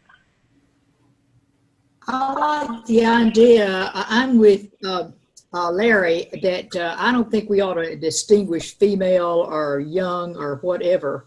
I like just simple, and I think it could be fun. I think so. So I like the idea, Larry. Really do. Well, and the other thing, if I can jump in, what will actually happen in this program if it gets implemented is the clubs will start competing with each other. We saw that in the foundation side, and I know in Kansas City, Missouri, in a district that's in another zone, they compete very actively for membership awards, and so it can evolve into that, and I would see that being a definite possibility. Okay, do we have a few more questions? Okay, then I think we'll move on, and for expedience sake and time management, Sherry, I'm going to skip the other video that we had at this point and move right into the next session so that we make sure that we are sensitive to the time. So perfect. We want to talk about the future of the cadre program and what we called Membership Matter seminars last year, but really we had a cadre team, and many of you understand that what we did is we took some specialists in membership and we went out to the districts. Rotary International funded these visits, and we were challenged when Shelley, I like that, Larry, that we've been looking for a combination of Sherry and Kelly. Shelley is the perfect name for that. And so when Shelley, instead of Sherry and I'm just going to say Shelley from now on. When the two of us talked about that issue, we were challenged by the outgoing zone director, Greg Pod, to keep specific numbers. We hadn't had specific numbers to that point, so we really could not tell, as Greg is fond of saying, if you can't measure it, you can't evaluate it, and if you can't evaluate it, you can't assess it, and if you can't assess it, you can't make changes in it. And so he challenged us to really take a look at the cadre program and keep great records. So what we're going to go through right now is the records that we kept, and then what we want to have a discussion with you as district governors. We really want to have discussions regarding whether or not you would like to continue on the cadre program. So the first thing we want to show you is here's a little bit about what's transpired with the cadre program. We had 24 membership seminar cadre programs were presented in 14 districts. Presented in 14 of the 22 districts. So that's what we did this last year. Of the 8 districts choosing not to present in membership matters, 3 were in districts growing in membership. Okay, now this was as of July 1, and that's kind of changed. Those 3 districts weren't in growth membership. All 3 districts that ended up in the green did hold a membership matter seminar this last year. 6 of the 8 districts chose not to present a membership matter seminar are in Zone 27. The reason that's so important for you governors in Zone 27 is Zone 21B has done a much better job of increasing membership than Zone 27. Zone 27 in the last 12 years has not had 1 year of growth, including the green year. All the green year that we grew, Zone 27 still went down as a group in membership. All the growth took place in Zone 21B. Now, there were districts in 27 that year that increased membership, but all the loss, the combined loss was primarily in 27. And in 21B this year, again, you can look at that chart and you can see that they've had a breakout that we showed right at the beginning. They've had fewer loss. So we got our work cut out with us on 27, and to have 6 of the 8 districts not choosing to present membership matter seminar in Zone 27 was concerning to me. Out of the 155 clubs that attended the membership matter seminars, that's how many clubs attended. We know that out of a possible 636 clubs across the 14 districts that chose to hold, 61 clubs grew, 19 clubs maintained their membership, and 75 clubs lost membership. In other words, 50% of the clubs attending these memberships either grew or maintained their membership. And note, 67% of membership matter seminars were held after July 1. The reason that's important is that when you hold a membership matter seminar after July 1, you've only got 6 months to implement the changes. And half of those that held membership matter seminars were after half of the 67 were after March 1st of 2017. So I had that very little time to make the change.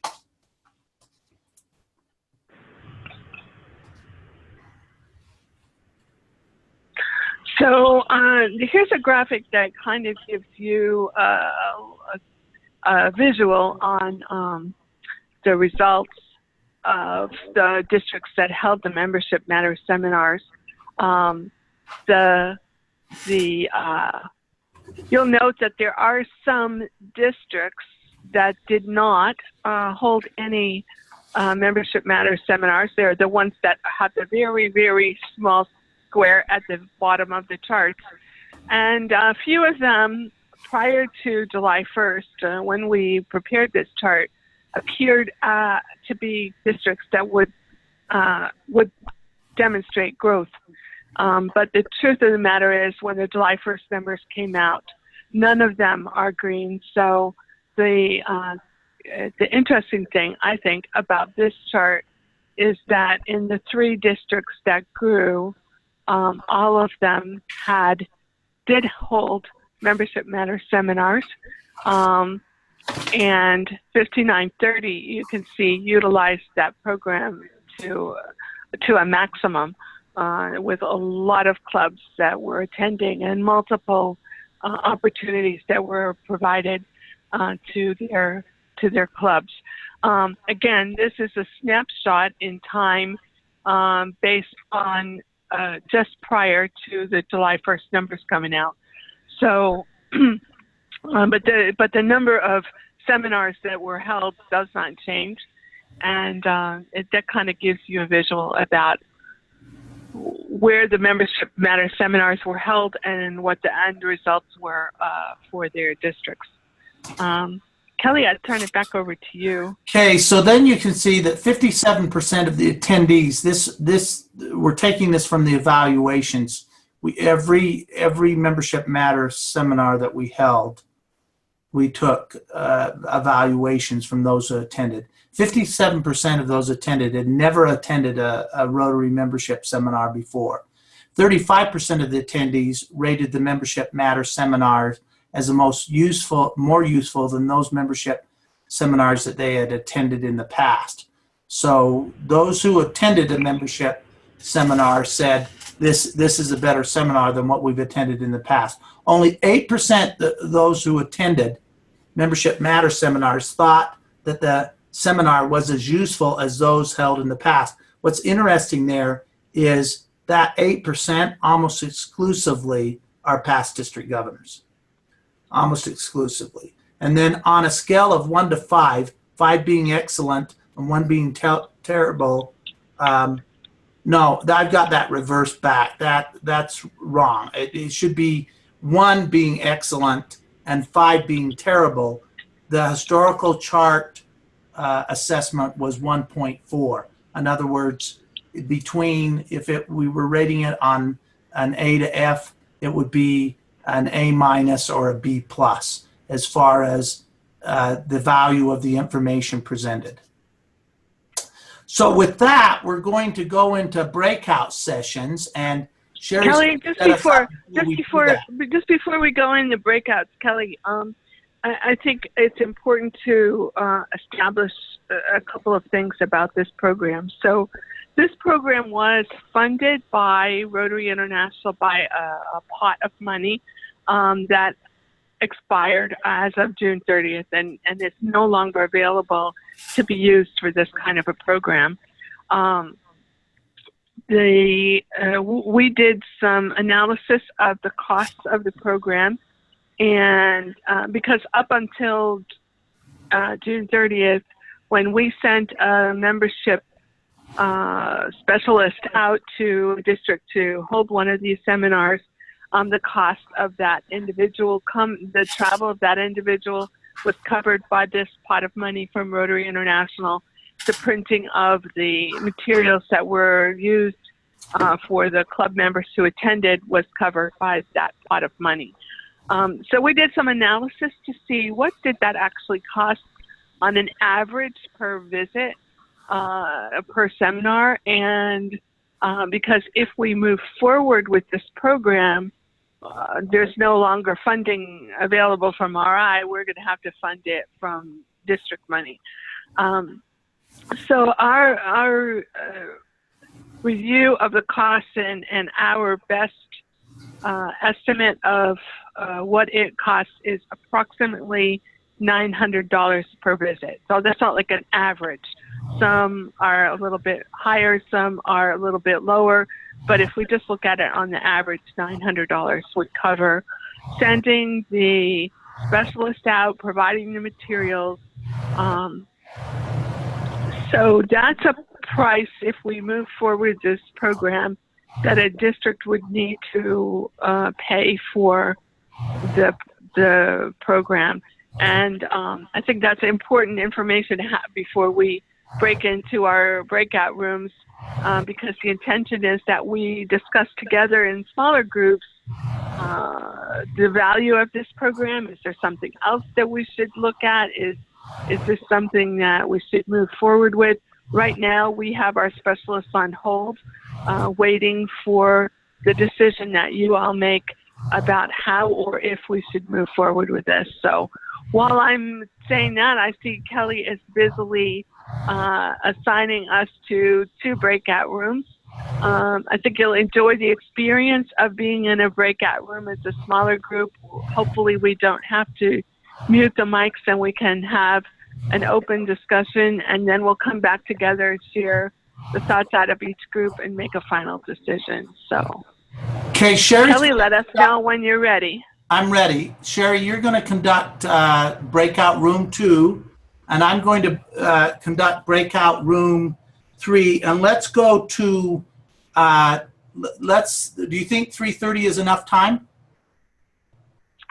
I think that would be plenty of time. Okay, so let's go to 3:30, and I'm going to open all the rooms right now. And room 1, just wait, I'll be there shortly.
Well, Charles, I'm ever so glad to see you because we didn't find you in our breakout room.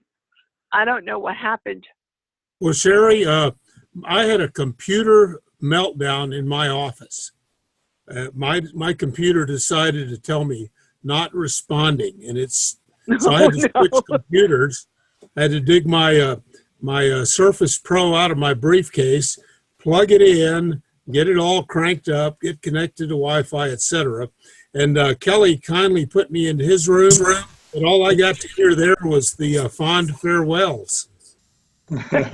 Well, we're glad you've been found because we were worried about you. So Bob Dill got lost in the process also, and we found him in our room. So Kelly, I think we're all back.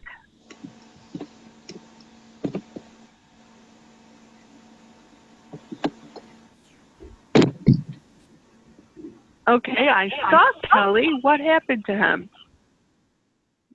Kelly, you're muted.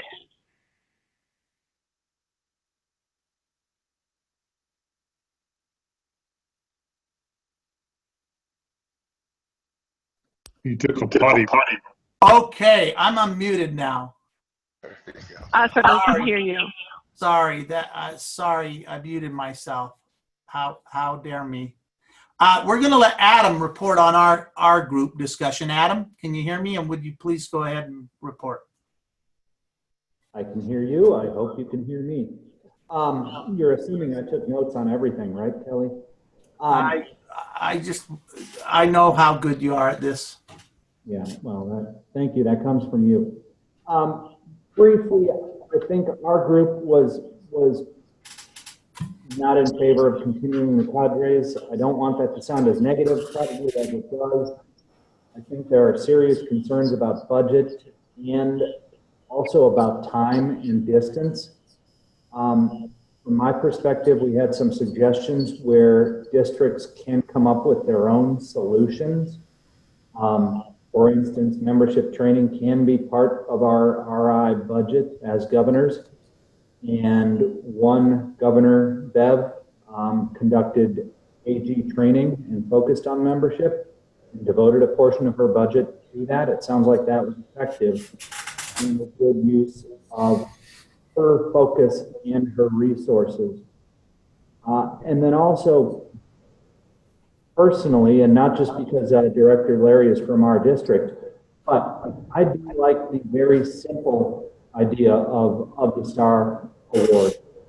And I can say as a Rotarian in this district for 10 years, seeing it with the foundation focus has been very effective. One, it's simple. Two, simple enough that people can understand. Three, it absolutely does instill competition amongst or across the club.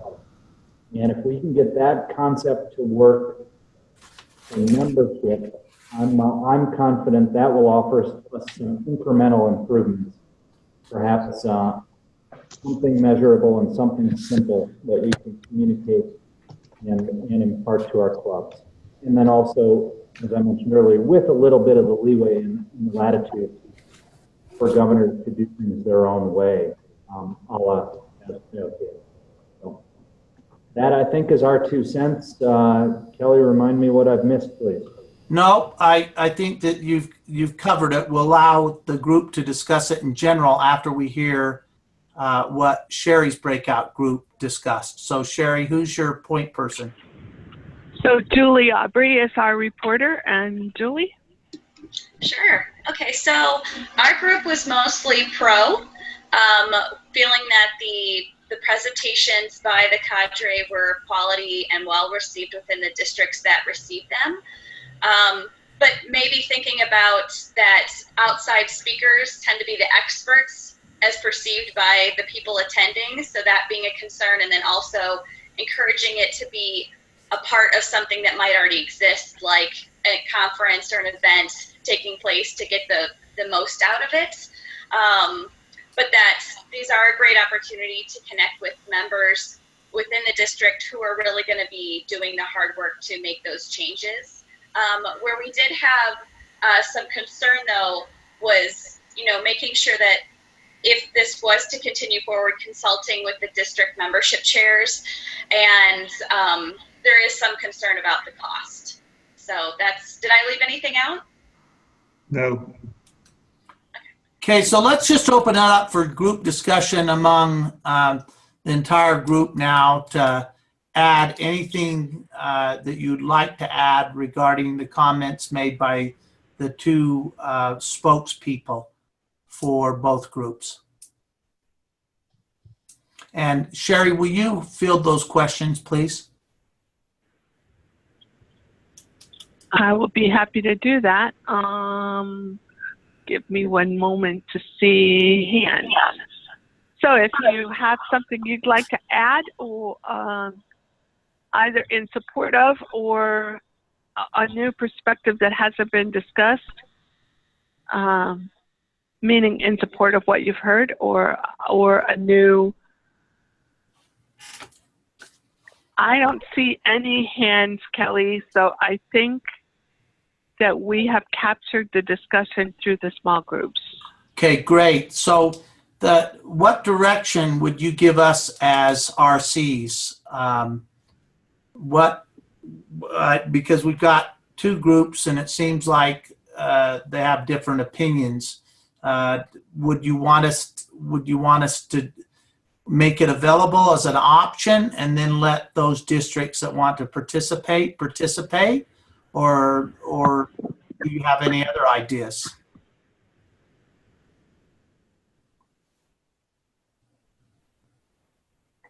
Don't speak at once because I can't hear you when you speak at once. Kelly, Kelly, in case this group hasn't heard this before, Kelly and I don't have any toes, and therefore you're not able ever to step on them. So please don't feel please don't feel in any way that you don't want to share your opinion because you're afraid that it might hurt our feelings. We are invested in supporting you. So, Bev, I apologize for breaking in on that, and I realize that you're ready to speak, so please go ahead. Oh, thanks, Sherry. No problem. I feel like it should be an option. I know that our governor-elect attended the AG training in our district, which was in January, and he's holding his at about the same time, and he's doing a similar thing with Pets in Assembly. I'm not sure how he would feel about putting funds toward that. And our AGs are in 3-year positions, so some of those are continuing. But if people really found it useful, I think it would be a shame to just take it away as an option for districts.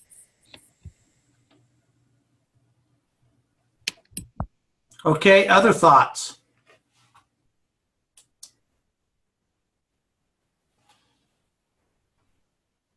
I guess two hands have their hands raised, Sherry, so. I apologize. George, I see your hand is up. Sure, I think that's fair what Bev said. I really hate to say it's not a good use of time and resources because we didn't participate, not that I know of, participated in the past with the cadre, and I think maybe we have some momentum going in terms of what our district plan is. So I'd like to see some results or lack of it before we decide, but I think it should be at least an option.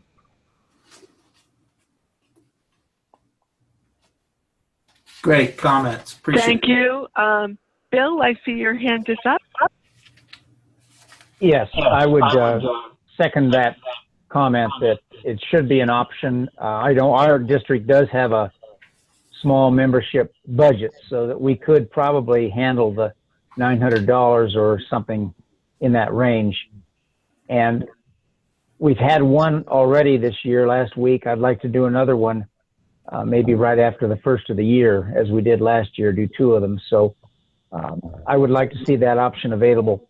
And I would also like to see that option come with curriculum material that gives us the hands-on development of the club membership plan that is a step, what I believe is a step beyond what the cadres did last year. I'm referring to the plan that Kelly developed and Sherry developed that looks like this. Yeah.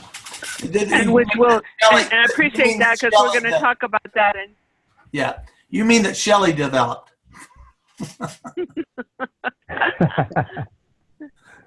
So appreciate that comment because we will be talking about that aspect of the curriculum in a couple of moments. So. Any final thoughts? Okay, well, let's move on then because we want to make sure we get you off this call in a timely fashion. So we're going to talk about now training membership chairs on the use of the club membership guide. The club membership guide is what Bill just referred to. So it's a nice segue. It's this guide right here. So it's the tandem to the district membership guide. It's a lot thinner, but it contains a lot of the information that's in this, except it's all club specific. And what we were planning on doing is rolling this guide out in Houston and training the trainers on the use of this. And so that's what we were planning on doing in Houston, but then this little hurricane showed up and did such devastation. I don't know why my PowerPoint is seeming to jump here. That's what we were trying to do in Houston. And so what we were planning on doing is sharing this guide and then training the trainers on how to go about doing this. Sherry?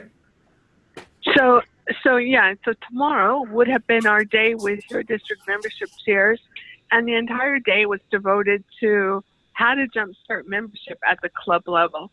And this tool, which is a club membership guide, very similar to the one that we rolled out for the district membership chairs, shorter, much simpler, but also to guide the clubs through the process of setting their goals and establishing the action steps that need to be taken in order to accomplish the goal.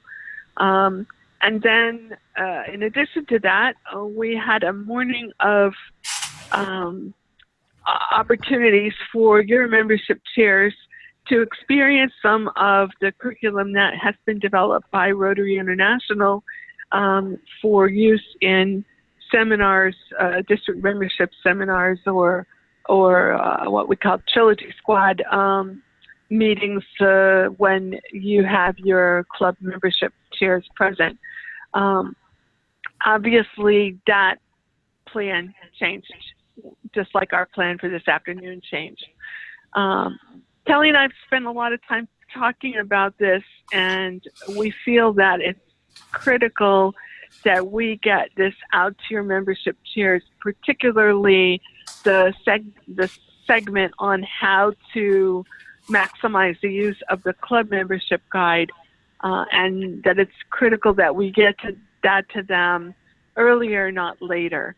The other experiences there, where we're talking about the Rotary International curriculum for use in the seminars at the district level, is probably best accomplished by being together face-to-face and not through an electronic meeting. But our thought at the moment is, and we like your feedback on it, our thought at the moment is that we set an electronic Zoom meeting like you've participated in today to train your membership chairs on how to use the club SAM plan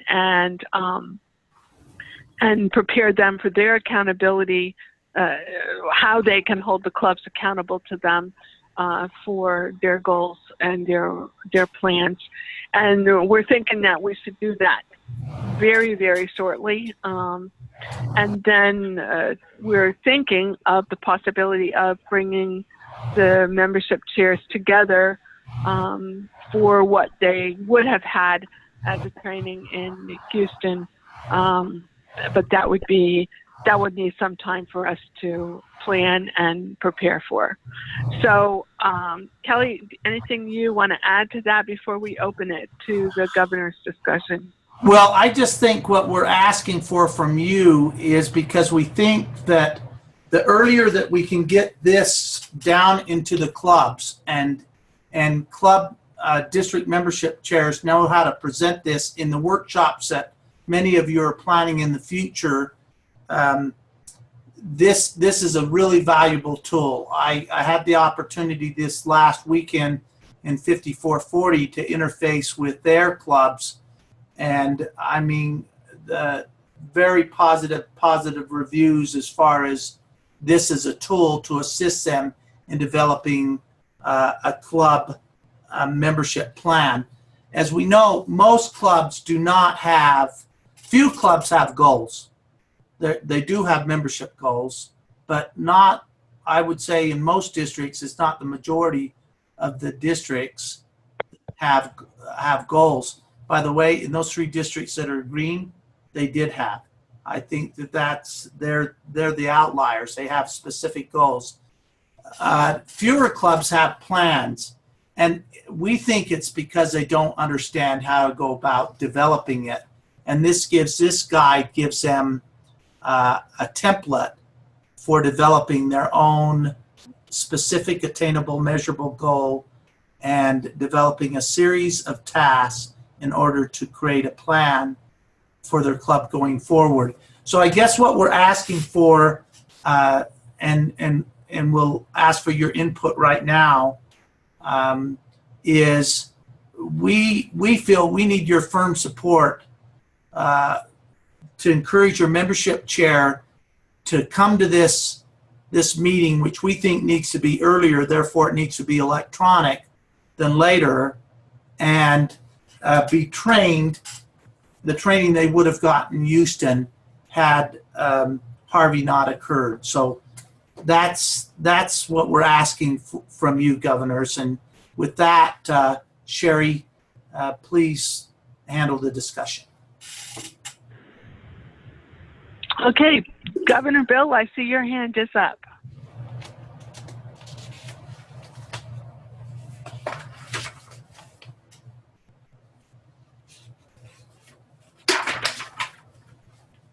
I think Bill's got to unmute I think himself. Yeah, go ahead. Yeah, I think the club, since we had a chance to present this to some of our clubs this past weekend, I believe it was well received. And Kelly, I'm going to take it a step farther too, because having now done our district membership plan, I can use that as a template and then provide the contents of this as that template, so that they can take a editable Word document and select those specific goals and tasks, and then add goals and tasks to their membership plan. So I want to make it as doable as possible so they don't have to recreate anything. So that's number one, and I think by using this template we can do that. And then we have a number of ways. For example, we're going to have a district training assembly coming up on October 7th. And I've already been working with our district trainer to have an hour-and-a-half session to go over just this very thing, developing the club membership plan. We'll hit it again in April at our next district training assembly, and then we'll hit it during our quarterly conference calls and our monthly AG calls. And as you know, the AGs are going to be membership mentors for all of our clubs. So in a variety of ways, I think we want to get it out, but certainly we want to use this template as a common way of developing, or common example of developing the club. Super. Thank you, Bill. Appreciate that very much. you've had the opportunity to hold it and use it. So your feedback is really valuable. Charles, I see your hand is up. Yes, thank you, Carrie. The AGs in my district are scheduled to meet on next Monday by Zoom meeting, and our goal will be, of course, to begin formulating the plan. I have goals, but if you don't have a plan, like we say, it's hard to achieve a goal.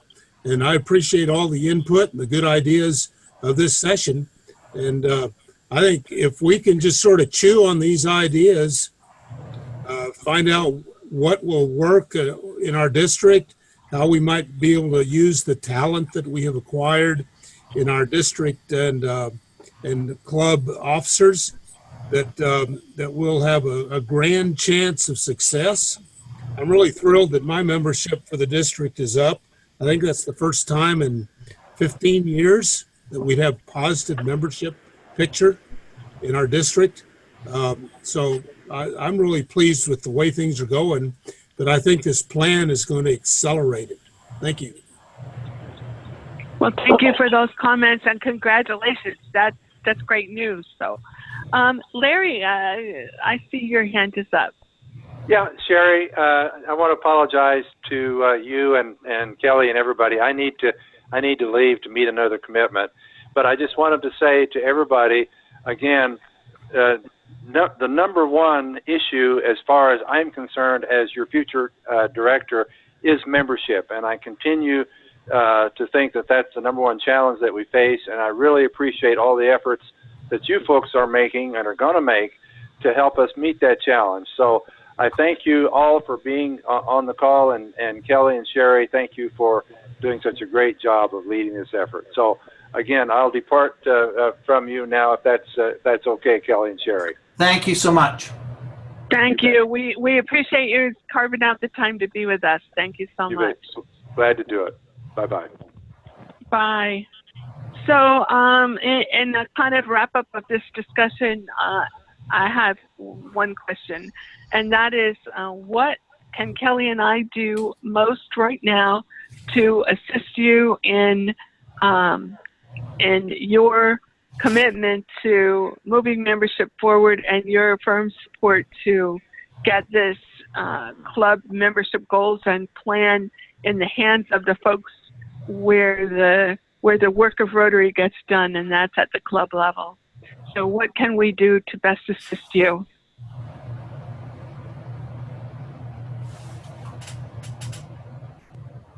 Well, Kelly, our job's going to be pretty easy. Oh, George has something. Well, I just have to say, because I haven't heard from Bob, but I've been getting feedback from AGs that have attended our area stations and some presidents in regard to, particularly when I'm doing some club visits. So what you're doing seems to be the right thing right now. So I don't really have much feedback, until we go on a little bit. We haven't completed that process yet with all of our areas. So I don't have much to say otherwise. Thanks, George. Well, appreciate that very much. And as we move forward, we hope that you will maintain an open line of communication with us and with our entire team. Our assistant Rotary coordinators are here as well to support you, and as needs change, please keep us advised, and we will do all we can to support you. So Kelly, in a quick overview here, we really accomplished 3 areas today. We kind of gave you an overview of what the SAM and plan is about, and ask for your support in the accountability area. We feel that that's very, very, very vital, that your district membership chair knows that you are aware of their goals and your plan, and that you're holding them accountable for reporting to you and sharing with you both their successes and their challenges. I hope that we've also shared with you that growth is possible. This is not although we certainly are not proud of what happened last year, We're very proud that that we had districts that grew, and that we have so many districts that were so close to growing. The losses were not huge, and it can be turned around. We appreciate your honest evaluation and comments about the cadre program and the seminars, and Kelly and I will take that in advisement, and we appreciate as we move forward as you think of things after this, if you want to share with us, a quick email, a text, or a phone call is always appreciated. And we appreciate your committing to holding your membership chairs accountable for getting that club membership guide in the hands of the clubs. All the work on it is meaningless if it doesn't get where it needed to go. So, Kelly, anything that you would like to add to our overview and wrap up? Okay, just before we'll send out an evaluation on this so that you can give us additional input and additional feedback. We take that seriously, and we pride ourselves in documenting everything that we're doing in order to meet your needs. That's the whole purpose of this. We don't need any praise, and we don't need any pats on the back. What we really want to understand from you, who we're here to serve and helping you, is what can we do to better serve you? And again, just in conclusion, I want to show this short video that I think talks about overcoming obstacles, because with determination, any obstacle can be overcome. And I think you can see from what this young lady experienced, determination, and with a SAM and a plan, we can achieve anything. So I share this video with you now.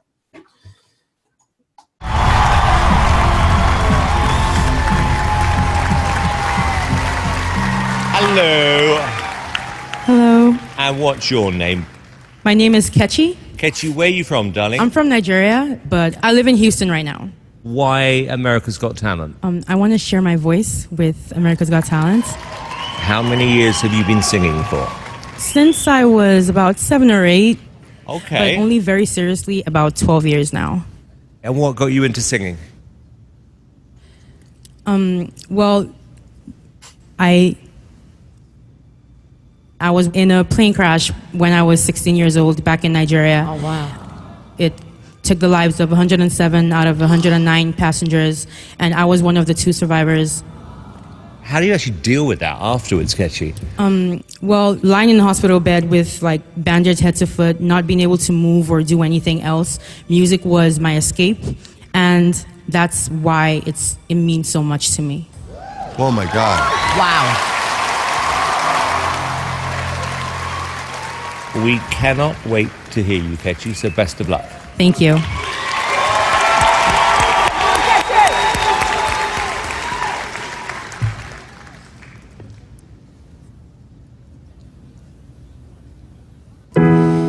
When your legs don't work like they used to before,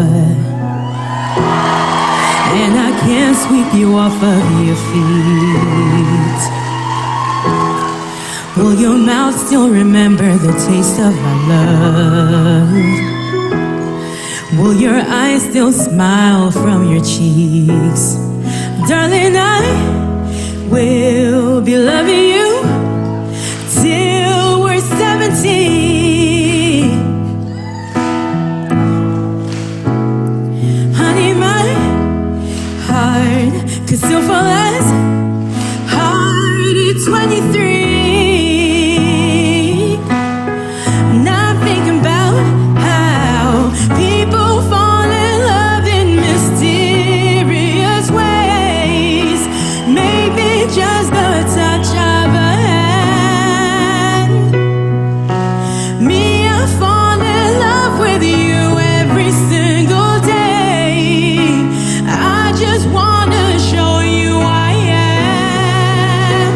Honey, now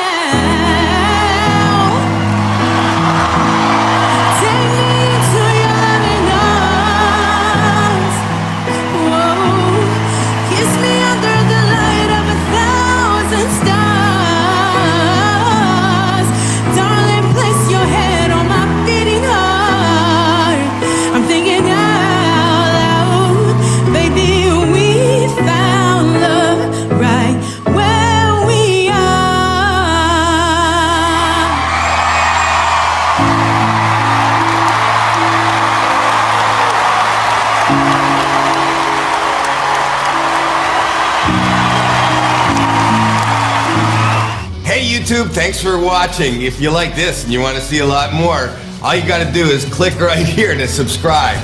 This is amazing. I think I feel a little viral.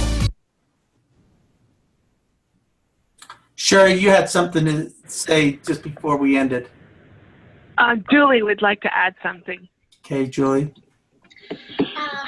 Just wanted to promote really quickly when we're trying to get clubs excited about setting these goals and using these plans. Coming up next month is going to be a webinar on membership leads and how to use them successfully at the club level. There's already been a webinar for the district leaders on how to successfully use membership leads. We're talking about the low-hanging fruits. We get the majority of the people that we hear from as prospective members through membership leads are the 20 to 29-year-olds, 30 to 39-year-olds, and women. So this is a great opportunity to reach some of those goals on the plans that Sherry and Kelly, or Shelly, put together. So we really want to encourage club leaders to be on this call next month, and district leaders too, if there's something that you feel like you can contribute or learn or understand from their point of view on how to better engage, again, the prospective members coming in through membership leads. So I'll be sending out the details on that, but if you can help encourage clubs to get on that webinar, I think it would be beneficial to your whole district and to improving those membership figures. Thanks. Great. Thank you so much. And thank you all for joining the call. This will be posted on the website, and we'll let you know that that should be done sometime today for parts that may have been missed, and we'll distribute it among all the governors so that they can go back and review these matters. Thank you so much for dedicating this time to us today. Sherry? Thank you, Kelly and Sherry. And thank you very much, all of you, for joining us. We really, really appreciate it. We look forward to continuing to work with you and to seeing you all in person soon. Thank you. Thanks so much. Thanks. Thank you. Great information. Great. Thanks, Thanks, Carol. Carol. Appreciate it. Looking forward to it. Bye, George. Bye, Adam. Bye, everybody. Yeah. Bye-bye. Bye, Dad. Bye, Bev. So did everybody see Charles's message that he posted? No, Yes. I didn't see it. I just saw it. Yeah. Not Shelly, but scary. Good job, Charles. Scary. Leave it to him. So, yeah. Okay. Julia,